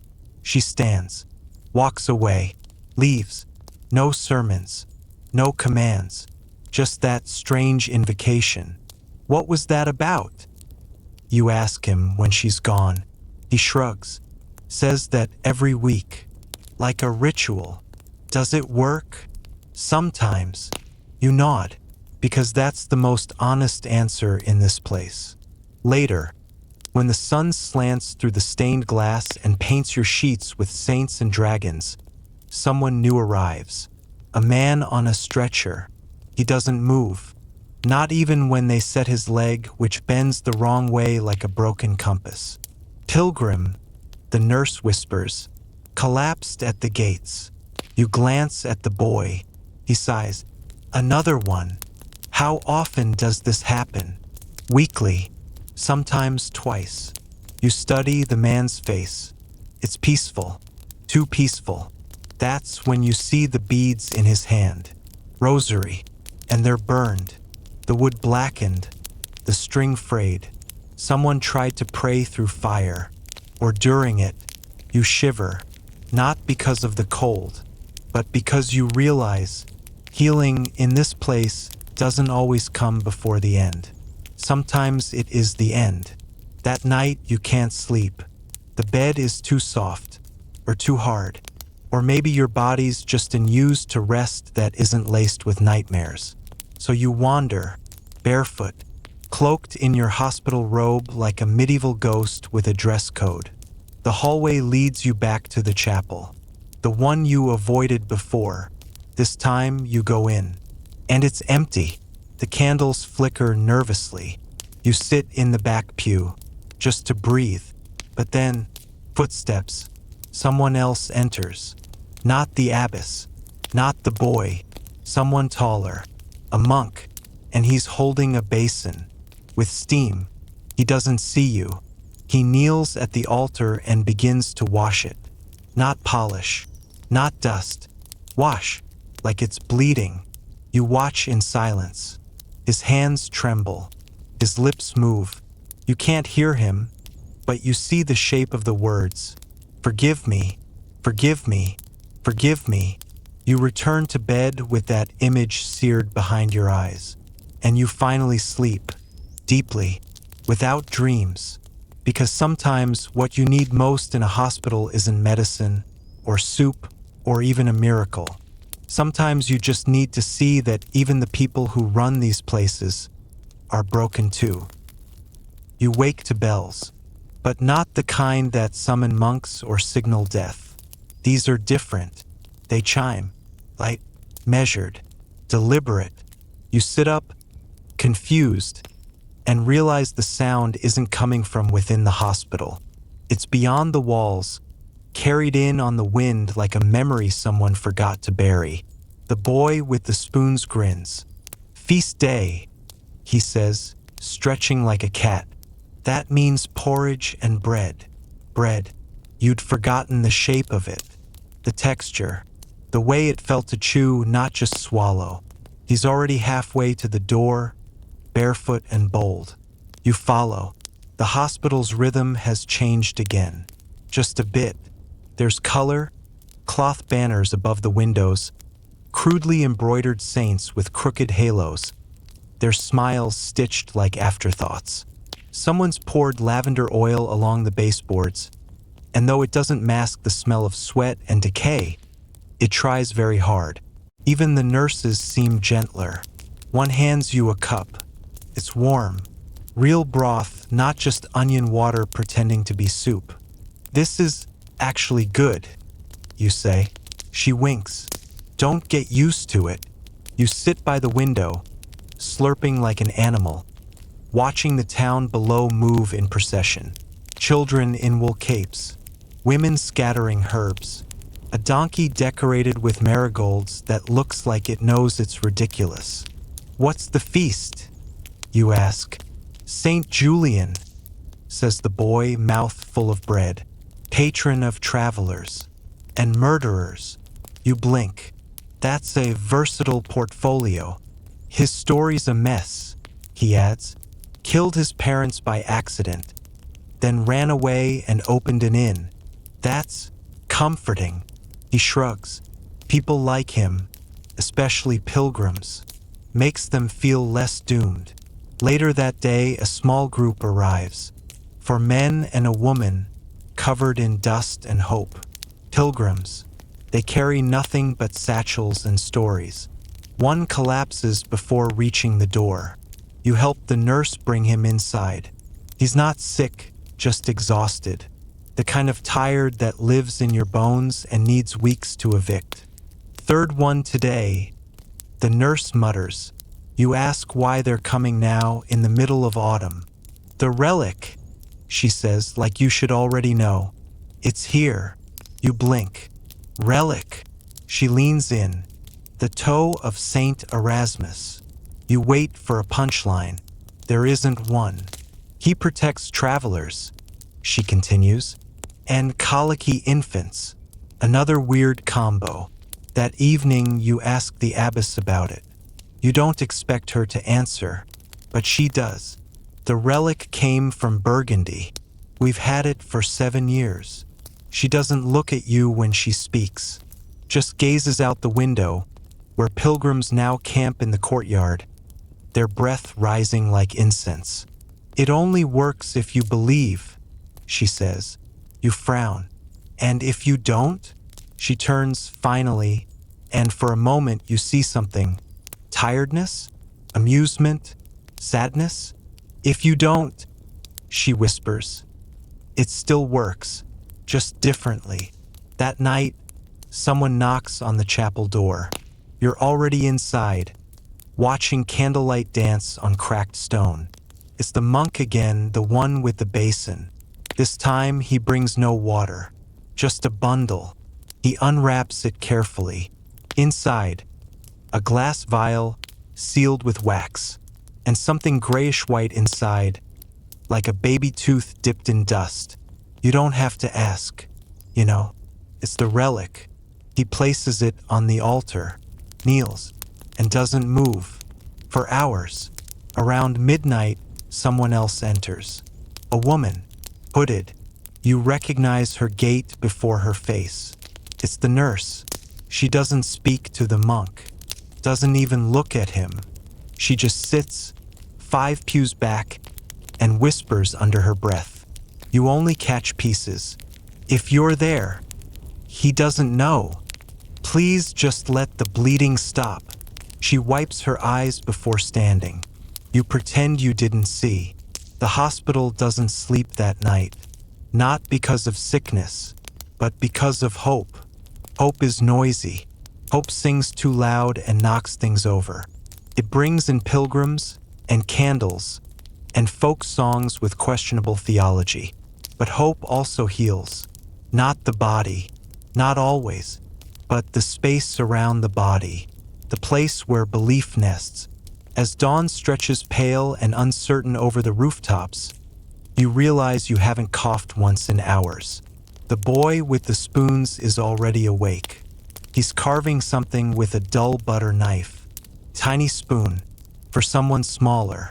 Who's that for? You ask. He shrugs. In case we get a new one. A new patient? He nods. And if we don't? He grins. Then I'll eat with 3. You laugh for the first time in days. A real laugh. No fever. No fear. Just the ridiculous image of a child dual-wielding soup like a knight with a nutritional quest. You lie back, arms behind your head, and close your eyes. The relic's still up there. The pilgrims are still outside. And you're still not dead. Which, in this hospital, is beginning to feel like a luxury. You dream again, but this one is quieter. No flames, no shadows, no looming silhouettes at the foot of your bed. Just wind. It hums through the rafters like a lullaby sung by someone too tired to finish it. The hospital creaks in response, not ominously, but like an old friend shifting in its sleep. In the dream, you're walking, not in the corridors, but somewhere else. Stone beneath your feet, sky open above. You're alone, but not afraid. When you wake, the light is gentler. Sun filtered through linen curtains, not stabbing through cracks like a blade. The boy with the spoons is gone. His cot is neatly made, blanket folded like he's trying to impress a particularly strict monk. You panic. Did he? A nurse notices your face and answers before you ask. He's with the sisters, getting a new tunic. You sigh. Relief tastes different than you expected, like cinnamon and broth. Breakfast is more muted today. No feast, no pilgrims, just the usual. Silence, interrupted only by the scrape of spoons and the occasional cough from someone not yet healed. You look around. Some beds are empty. Some will stay that way. But others are fuller now, new patients, new faces, new stories. You realize you've started learning the rhythm. You can predict when the nurses will bring broth, when the abbess will pray, when the monk with the basin will appear. You even start to hum the song the bells play at noon.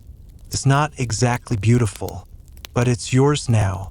That afternoon, a scribe visits, a real one, not a monk pretending with fingers and a dull quill.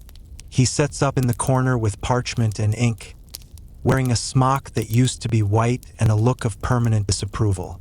You watch him for hours. Eventually, he notices. Do you want something? He asks, not unkindly. You hesitate.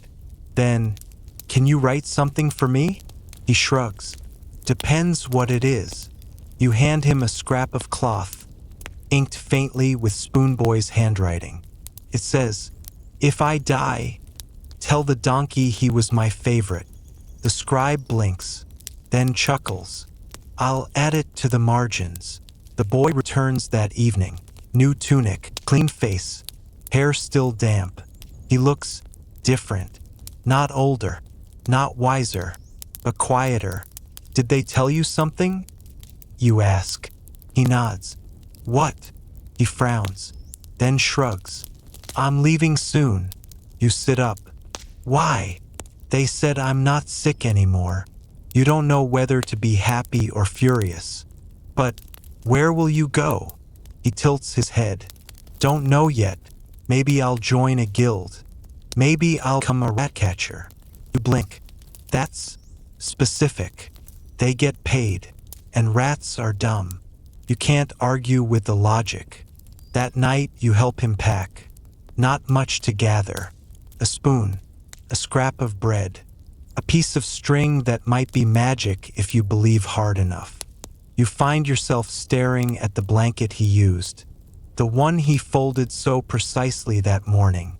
You pick it up, fold it again, not because it's messy, but because it feels like the right thing to do. He watches you. Will you miss me? You open your mouth to answer, but nothing comes out. Instead, you nod. Just once. That's enough. He leaves at dawn. No ceremony. No goodbye.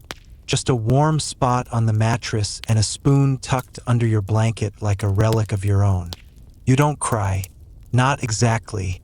But your chest feels heavy, like a cathedral filled with silence. Later, the monk appears, basin in hand. But this time, there's no water inside. Just folded parchment. He hands it to you without a word. You open it carefully. It's a letter, not signed, not addressed, just a single sentence, written in uneven ink. If sleep is the little death, then waking up is a miracle. You look up. The monk is already gone. You lie back, hands folded across your chest like a pilgrim in prayer.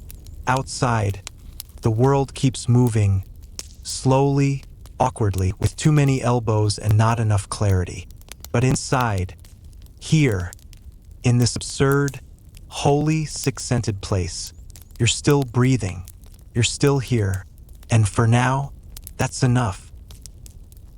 You've started counting breaths now, not because anyone told you to, but because it passes the time. 12 before the bells, 24 after the broth. You've learned to count them without making a sound. Like a monk, like someone waiting for something they don't dare name. The hospital has its own seasons. Not spring, summer, autumn, winter, but arrival, agitation, acceptance, and absence. You're somewhere between acceptance and absence now. No fever, no tears, no urgent prayers whispered over your bed. But you're still here, and no one knows what that means. Today, a very special patient arrives. You know he's important because everything stops. Nurses freeze mid-step. Monks glance at each other like birds before a storm. He's carried in on a wooden board, draped in fabrics far too fine for this place. The sort of man who's probably never eaten turnip broth or shared a chamber pot. But today, he shares both. You don't get a good look at him at first. They curtain off his section with linen sheets and hang a sign on the rope. It says, "Contagion suspected.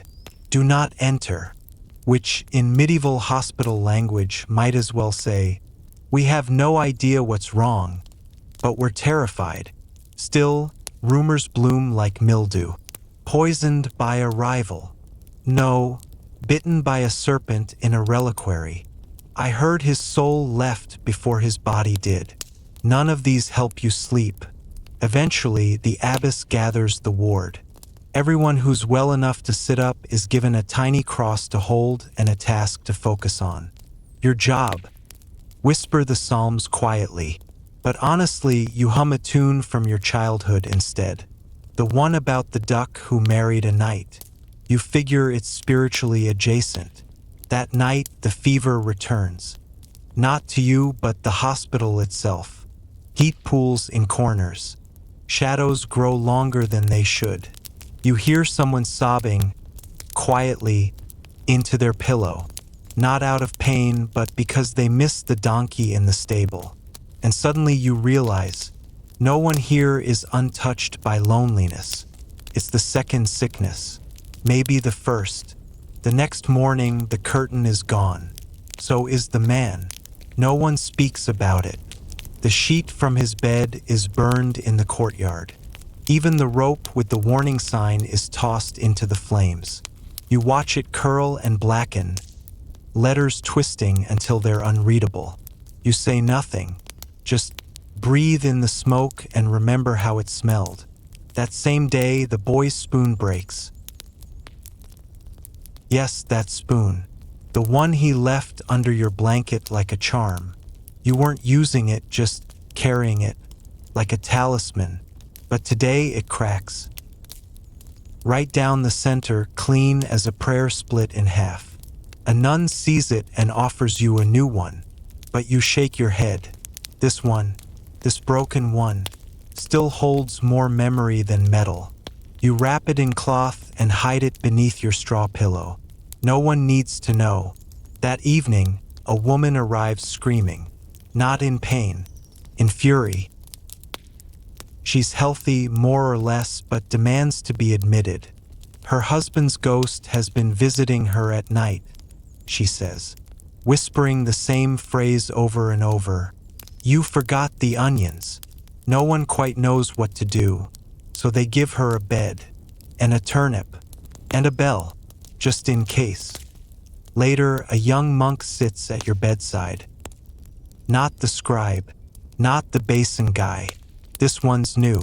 He smiles like someone who's read too many romance tales and not enough tax records. He says, "Do you think healing is the same as leaving?" You stare at him. Depends who you're asking. He nods solemnly. Good answer, and writes it down. You ask what for. He says, I'm making a book of patient wisdom. Things only the sick know. You raise an eyebrow. Then you'll need a bigger book. That night you don't sleep. Not really. You rest. But you stay just close enough to wakefulness to hear the hospital breathe. To hear the woman with the ghost mutter onions in her sleep. To hear your own heart. Not strong, not loud, but present. Like a drum played gently from the next room over. You don't know if you're getting better, but you are changing. And in this place, that's as close as you're going to get. The morning arrives quiet but not calm, because something is missing. And not just your turnip spoon or the old nun with the shaky hands. No, what's missing is sound. No bells, no coughs, no clatter of wood against stone. Just silence. So heavy it presses against your chest like a second blanket. You sit up, slowly. The beds around you are still full, but the air feels hollow, as if someone peeled away the layer of noise that made this place human. Even the birds, which usually scream like demons at dawn, are silent. You glance toward the courtyard. A shape stands near the fountain. It's the woman, the one with the ghost husband and onion demands. She's holding a candle in broad daylight, muttering something. You decide not to ask. Breakfast is a strange affair. The broth is unusually thick, almost like someone dropped a turnip in whole and called it a day. The nun who usually ladles it with too much enthusiasm just isn't there. No explanation. A different one, a younger woman who smells like vinegar and beeswax, has taken her place. She doesn't smile. You ask what happened to Sister Brita. She just shrugs. Sisters go where they're needed. Not comforting. You hear a new rumor. Someone was healed. Totally, completely, miraculously healed. Not by herbs, not by leeches, but by something else. Some say it was the abbess who laid her hand on the man's chest and whispered in Latin until he coughed up all the darkness inside him. Others say it was the ghost husband, having finally forgiven his wife's culinary crimes. You ask the boy what he thinks. He says, maybe he wasn't sick to begin with, and honestly, that makes the most sense. That afternoon, the abbess calls for silence, as if there hasn't already been too much of it. But this time it's official. She stands beneath the high arch of the chapel and raises her hand. Everyone watches her like she's about to levitate. Tonight, she says, we pray for the ones we forgot. No one asks who, because everyone here has forgotten someone. Even you. You try to picture your mother's face and end up seeing a cabbage. Possibly a metaphor. Possibly just trauma. That night, instead of sleep, you're given a candle. Not to light, to hold. One by one, patients carry theirs to the courtyard. There, under the full moon, the hospital feels like something sacred. As if, for once, suffering has been paused. A monk plays a psaltery badly. Someone sings a hymn from the wrong century. It all blends into something fragile but beautiful. Your candle flickers in your hand. You realize you haven't touched fire since you arrived. A woman next to you whispers, "My sister died in this hospital. Years ago. I think I'm in her bed." You don't know what to say, so you offer her the only comfort you have. Better than dying in her bed. She laughs, a raw, hiccupy thing, and squeezes your arm. And just like that, you're tethered. To her, to the candles, to the chapel, to the boy with the spoon, to the ghost with the onion agenda. When the candles are collected, your fingers are coated in wax. Soft, sticky, real. You lick one absent-mindedly, tastes like bees, and regret. The nun scolds you, but not very hard. You think she did the same. That night, you dream of the abbess. She's young, barefoot, and dancing in the infirmary. Her veil is made of feathers. She sings a lullaby in reverse. When you wake, the pillow is damp. From tears? Maybe. Or maybe the candle melted through. Either way, you don't mention it. By dawn, the silence has passed. Birds return. The boy snores like a piglet. Someone drops a chamber pot classic. The world has unpaused itself. But something has changed. There's a gentleness to the noise now, as if the building remembered why it exists. Not to cure, not to judge, just to witness. You lie back and listen, not to get better, just to stay aware. And maybe, for now, that's enough. You wake up coughing, again. But this time, it's not just you. The whole room seems to be echoing with ragged breathing, like the entire hospital has caught a collective cold. It's deeper, though. Wetter. More serious. Someone's wheezing in the corner, and a child is vomiting into a basket that's definitely not meant for that purpose. The air smells different too. Not just the usual mix of sweat, herbs, and holy desperation. There's something sharper now. Smoke? No, it's worse. It's the smell of rot, fresh rot. Like someone cut into a turnip and found it already full of worms. You sit up, and everything spins slightly. No surprise. That's how mornings go here. But the nun near your bed notices. She hurries over, pressing the back of her hand to your forehead. Then she frowns. Not the polite kind of frown. The "I'll be fetching a priest now" kind. By midday, you're quarantined. Sort of. They don't call it that. They just move you and 5 others into a side room. One with poor lighting, no fresh straw, and exactly one open window that seems to let in every fly in the county. No one explains why you were chosen, or what precisely they're worried about. But the boy? He's not there. He's not with you, which either means he's fine, or he got sicker than all of you combined and is already being buried with the wrong name carved on the plank. The woman with the ghost husband is in here too. She's muttering louder now. Something about broken glass in her blood.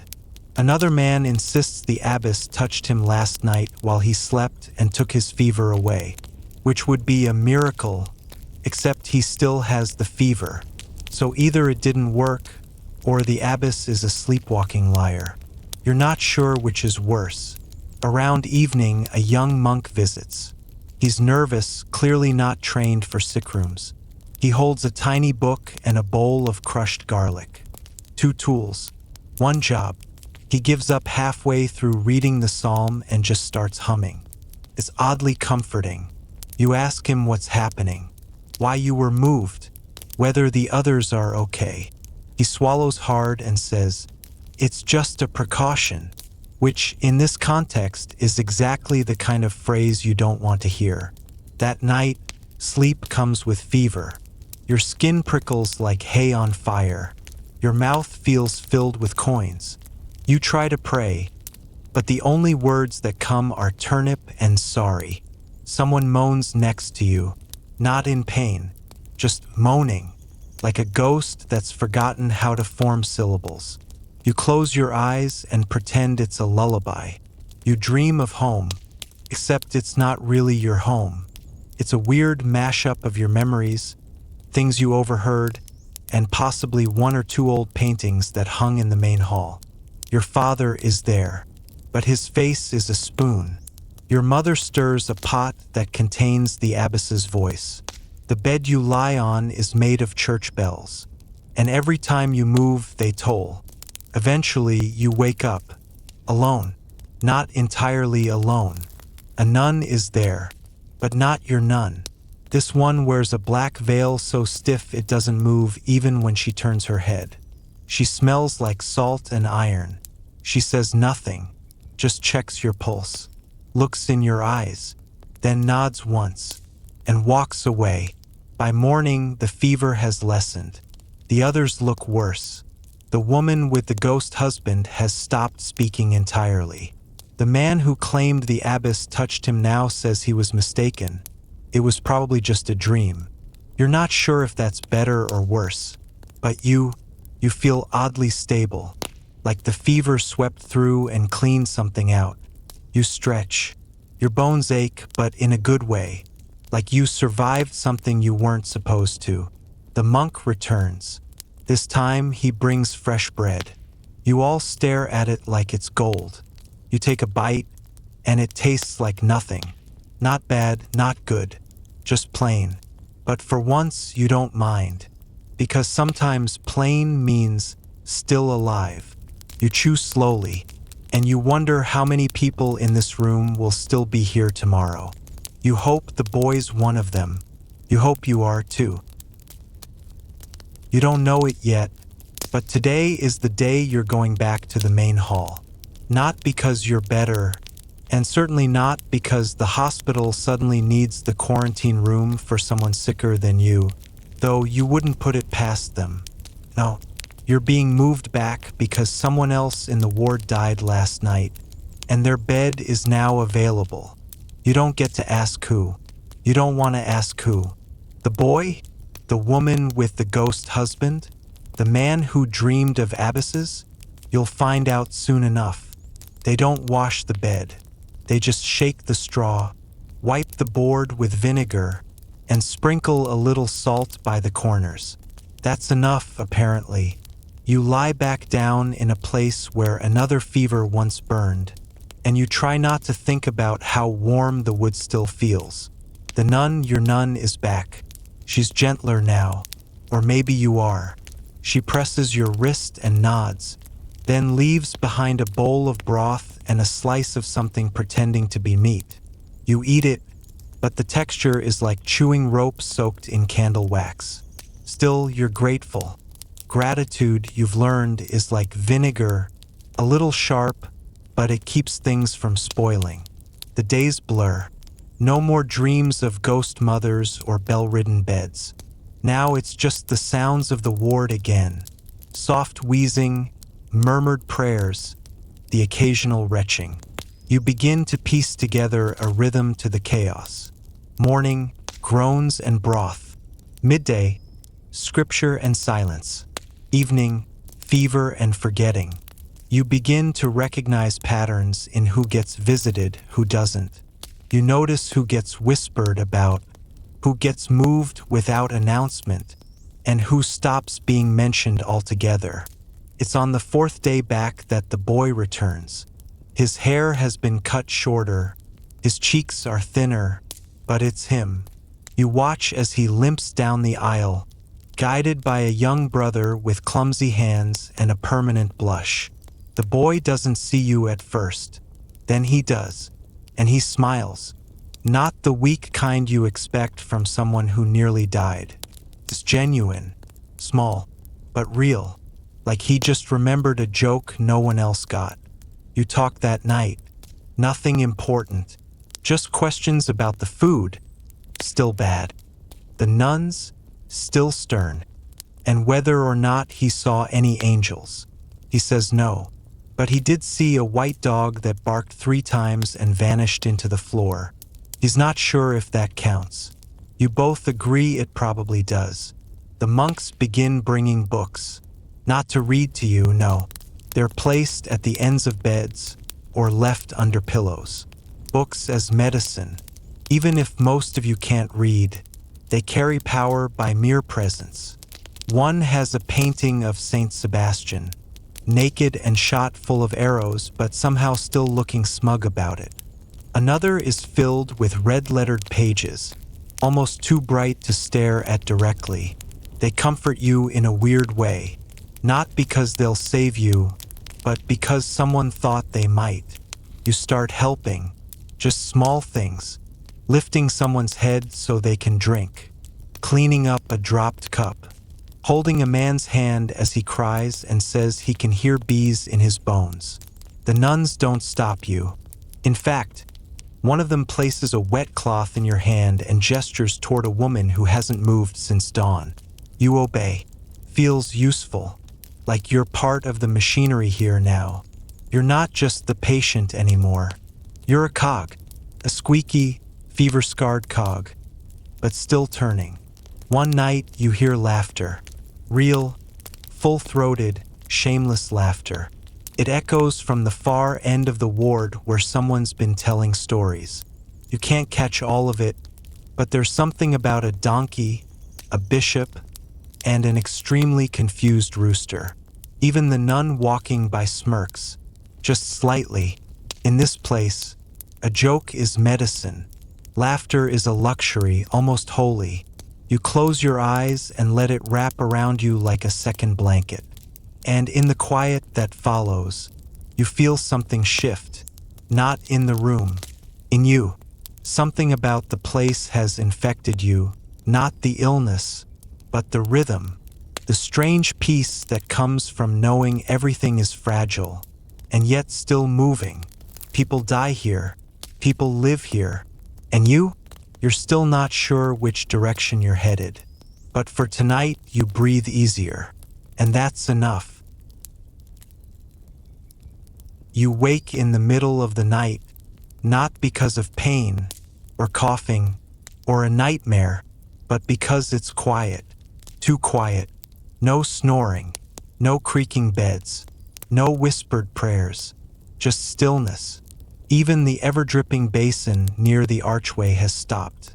You sit up slowly, half expecting to see death itself strolling between the rows with a ledger and a candle. But there's no one, just the dark. And you swing your feet down, the cold stone kissing your soles like a warning. Every part of your body tells you to lie back down, but something pulls you forward.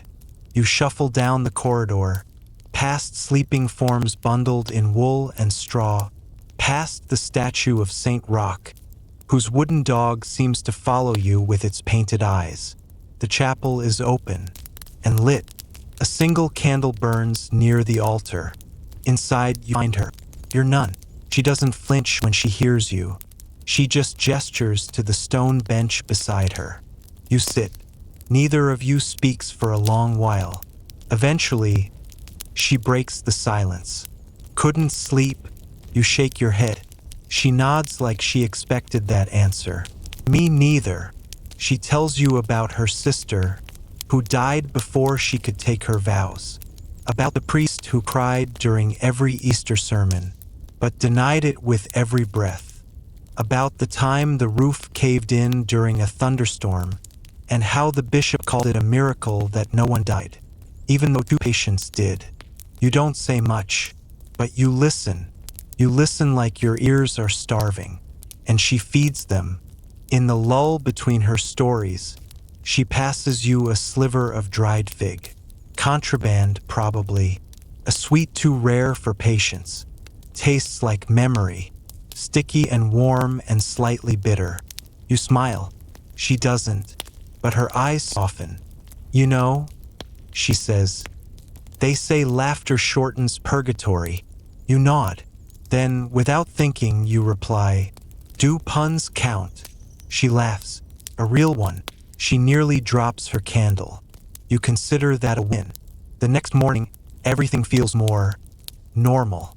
Back to bedpans and murmurs and broth you wouldn't feed a heretic. But something's different now.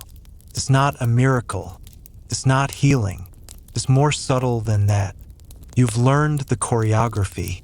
When to move, when to still, when to listen, and most importantly, when to laugh.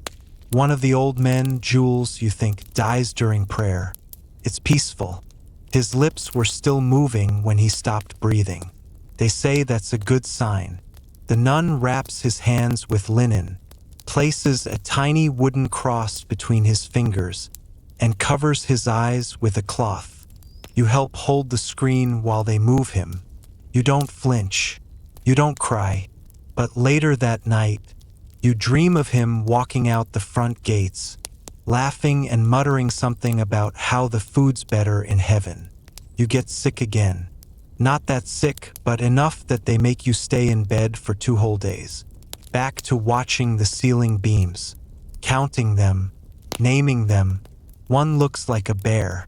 Another looks like St. Lawrence if you squint and tilt your head sideways. You find a knot in the wood that looks suspiciously like the nun's face.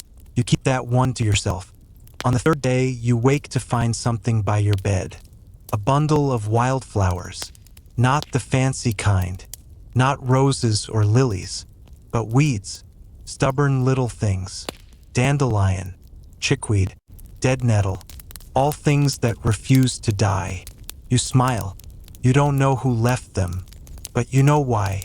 That evening there's music. Not proper music. No lute or choir. Just one of the boys whistling a tune while mopping the floor.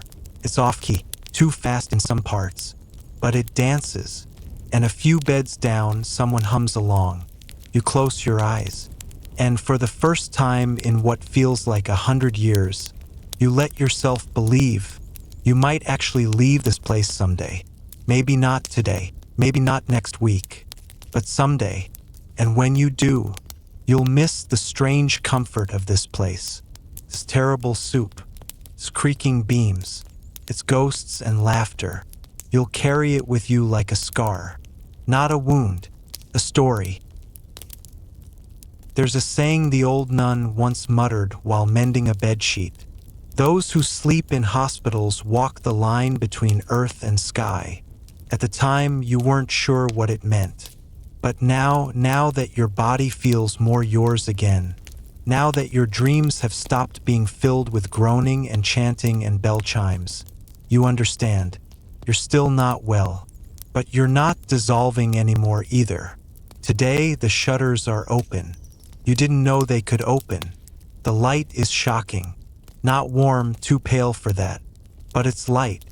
Catches the dust in the air like snow suspended mid-fall. It makes the bowls of lentils seem almost luxurious. It paints your neighbor's wrinkles with something close to gold. The room doesn't look holy. It looks alive.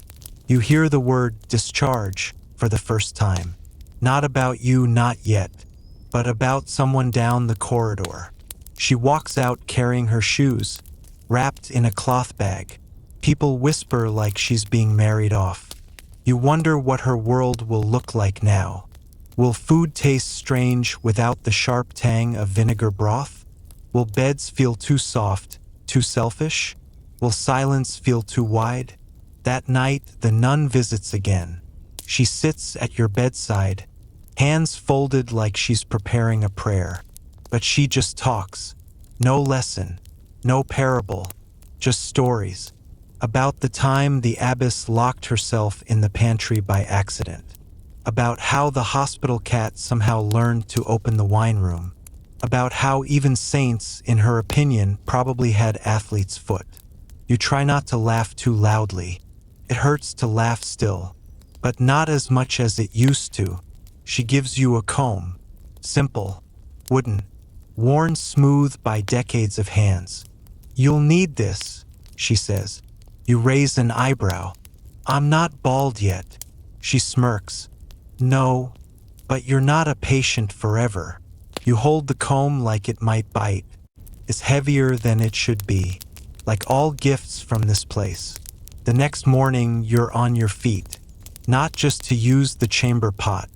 You walk, twice around the main hall, once to the chapel and back, then up the stairs.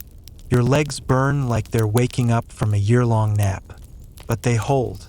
The kitchen boy cheers. Someone tosses you a heel of bread. You nearly cry. That night, you dream again, but this time there's no fire, no shadows, no wheezing, just the scent of lavender, and the sound of feet walking beside yours down a road lined with cypress trees. You don't see who it is, but they hum that same off-key tune you heard days ago. And for once, you don't wake up scared. You wake up calm, like your body knows something your brain hasn't quite caught up to. 3 days later, they tell you, it's time. You're being released. You half expect a ceremony, but there's just a folded paper with your name, a hunk of salted cheese, and a final sponge bath that feels unnecessarily aggressive. The nun meets you by the door. She adjusts your cloak, hands you a walking stick, avoids eye contact. Don't come back, she says, almost too softly to hear. You nod, because you know she doesn't mean it. As you step out, the sun blinds you. The air is louder than you remember. Birds, voices, the clang of iron and hiss of bread hitting stone ovens. Your knees wobble, not from illness, just from being new. You walk 5 steps before turning back. The hospital stands still, unmoving, watching. You think you see someone behind the shutters. Maybe Jules, maybe the cat. You raise a hand. No one waves back. That night, you sleep in a real bed, in a rented room above a tavern, where the walls are too thin and the sheets smell like onions and smoke. And still, you sleep deeper than you have in weeks. No chanting, no dripping, no prayers, just breath. And for the first time in this whole journey, you dream of nothing, and it is perfect. And yet, sometimes just before sleep, you still hear it. The rustle of straw ticking, the shuffle of soft-soled feet on cold flagstones, the faint clink of a censer swinging somewhere far away. You're no longer in the hospital, but pieces of it stay lodged in you, like splinters of memory that never quite dissolve. One night, weeks later, a storm rolls in. The thunder is sharp, like a door slamming in God's face. The rain hits the roof in angry fists, and you feel it again, that old fear, that certainty that something dark is waiting just beyond the edge of candlelight. You sit up. You grip the blanket too tightly. You look to the corner of the room, expecting, you're not sure what, a figure in a robe? A face in the shadows? But there's nothing, just your things. A pair of boots drying by the hearth. A jug of water. The comb the nun gave you. You breathe, slow, in through your nose, out through your mouth, like she taught you. You're not there anymore. You survived. You're allowed to be afraid, but the danger is gone. You lie back down, the storm still howling, and somehow you smile, because fear no longer owns you. It's just a guest now, one that knocks from time to time, but you don't have to open the door. You close your eyes, and sleep comes not like a thief, but like a friend, quiet, familiar, and finally, kind. But you dream of it anyway, not the terror, not exactly, but the sounds, the smells, the little half-memories that flutter in like moths drawn to your mind's window. In your sleep, you are back there again, walking slowly down the long, echoing ward. The light is flickering, candle or moon, you can't tell. Someone is coughing in the distance.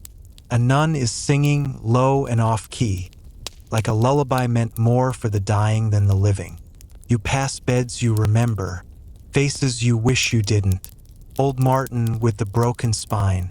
Yuda, the girl who talked in rhymes until she didn't. The woman whose feet never stopped twitching. They're all quiet now. They look at you, but their eyes are like polished stones, reflecting, not seeing. Then you see yourself. Yes, you as you were. Thin, pale, wrapped in linen. The same frightened stare, the same shivering jaw. You want to speak to them, to yourself. Say something comforting, but your mouth won't open. Instead, Dream You reaches out, fingers extended like a child asking for a mother. And just before they touch you, you wake up. Your room is dark. Your breathing is sharp and real. There's no one else here, just you, and the quiet ticking of the world continuing. Dreams, they said, were messages, or warnings, or spirits climbing in through cracks in your soul. But maybe they're just memories rearranging themselves, sweeping out the dust, turning terror into something you can look at without flinching. You sit up, drink a bit of water, stretch your arms like a bird testing old wings. You're not healed, but you're healing. Even if your mind has to wander back, your body has learned to live forward. The seasons shift. The sun climbs higher, and slowly, the world begins to stitch itself back together. You take walks now, short ones, pausing often to rest, but each time your legs carry you farther than the last. The breeze smells of turned soil and burning wood. Children laugh somewhere nearby, and you hear church bells without flinching. People still talk about the hospital. They say it was closed for a while, something about a shortage of nuns, or maybe an infestation, or maybe it just got too full of ghosts. Someone else has likely taken your bed. Maybe they whispered to the same walls. Maybe they made it out too, or maybe not. But that's not your story anymore. One afternoon, you find yourself standing at the edge of the woods. The same woods you once feared would swallow you whole. Now they just look like trees, green, tall, rustling with birdsong and wind. And for the first time, you walk in. It's quiet there, but not hospital quiet. Not the stifled, breath-holding silence of sickness. This quiet is full, alive. You hear insects clicking, a squirrel chattering, the creak of branches as they stretch. You sit on a fallen log, hands resting on your knees, and just listen. You're not praying. You're not hoping. You're not remembering. You're simply here, alive, awake, unburdened. And maybe that's the real miracle the hospital never gave you. Not healing, but the freedom to no longer need it. You stay until the sun starts to dip. And when you rise, there's no fear in your step, just the crunch of leaves, and the feeling that, somehow, you've finally left the ward behind. You return home to a world that never paused. Merchants still shout in the square. Wives still scold their husbands. Dogs still bark at absolutely nothing. But something in you has changed. You don't flinch when a cart rumbles by. You don't count steps between buildings. You don't measure your breath in case someone's watching. You walk freely now, shoulders uncurled, eyes level. One morning, while washing your face in a basin, you catch your own reflection, and for the first time in what feels like months, you recognize it. Not the pallor of illness, not the hollow stare of waiting, but you. You lean closer, examining the creases beside your eyes. They're deeper, but so is your gaze. There's weight behind it now, not heaviness, depth. At the market, a woman sneezes behind you. You glance instinctively, but instead of stepping away, you offer her your cloth. She smiles, says thank you, and presses it to her face. And just like that, you realize something else has changed. You're not scared of other people anymore. You see them, really see them. The boy with the clubbed foot balancing a basket of fish. The old man muttering psalms while feeding pigeons. The midwife with her blood-stained apron and tired eyes. They're all survivors. Like you. You begin to speak more. Not just thank you or yes, please, but real words, stories, jokes. You even catch yourself laughing one night, loud and unguarded, startling the cat off your lap. You didn't know your laugh could still sound like that. Rich, alive. A neighbor asks where you've been these past months. You pause. How do you explain it? The beds of strangers, the smell of rot and rosewater, the bells that tolled for no one in particular. I was resting, you say, and that's enough, because now you're finally awake. Tonight, your room is still. The walls hold no secrets, no prayers whispered by dying mouths, no screams stifled by damp linen, only quiet, and a breeze that rustles the curtain just enough to remind you you're not in a ward anymore. You're home. You lie back on your mattress, not straw-stuffed, not bug-ridden, just soft. You sink into it like it's welcoming you, not swallowing you whole, like the beds in that place tried to. Above you, the ceiling doesn't drip. There are no cracks shaped like crucifixes, no shadows flitting just beyond candlelight, just still beams and silence. Your hands rest on your stomach, and you breathe in deeply. The air doesn't carry the scent of vinegar or blood or incense. It smells like soap and old wood, and something faintly sweet, maybe the apples in the basket on your shelf. You exhale. You think of them sometimes. The girl with the bandaged foot who always hummed before sleep. The monk who pressed cool cloths to your head in silence. The man in the corner bed who never opened his eyes but always seemed to be listening. Are they still there? Did they walk out like you did? Or were they carried? You don't know, but you carry them with you. All of them. Even now, as your lids begin to flutter. The night doesn't feel dangerous anymore. It just is. Soft, long, patient. You pull the blanket up, tucking it beneath your chin.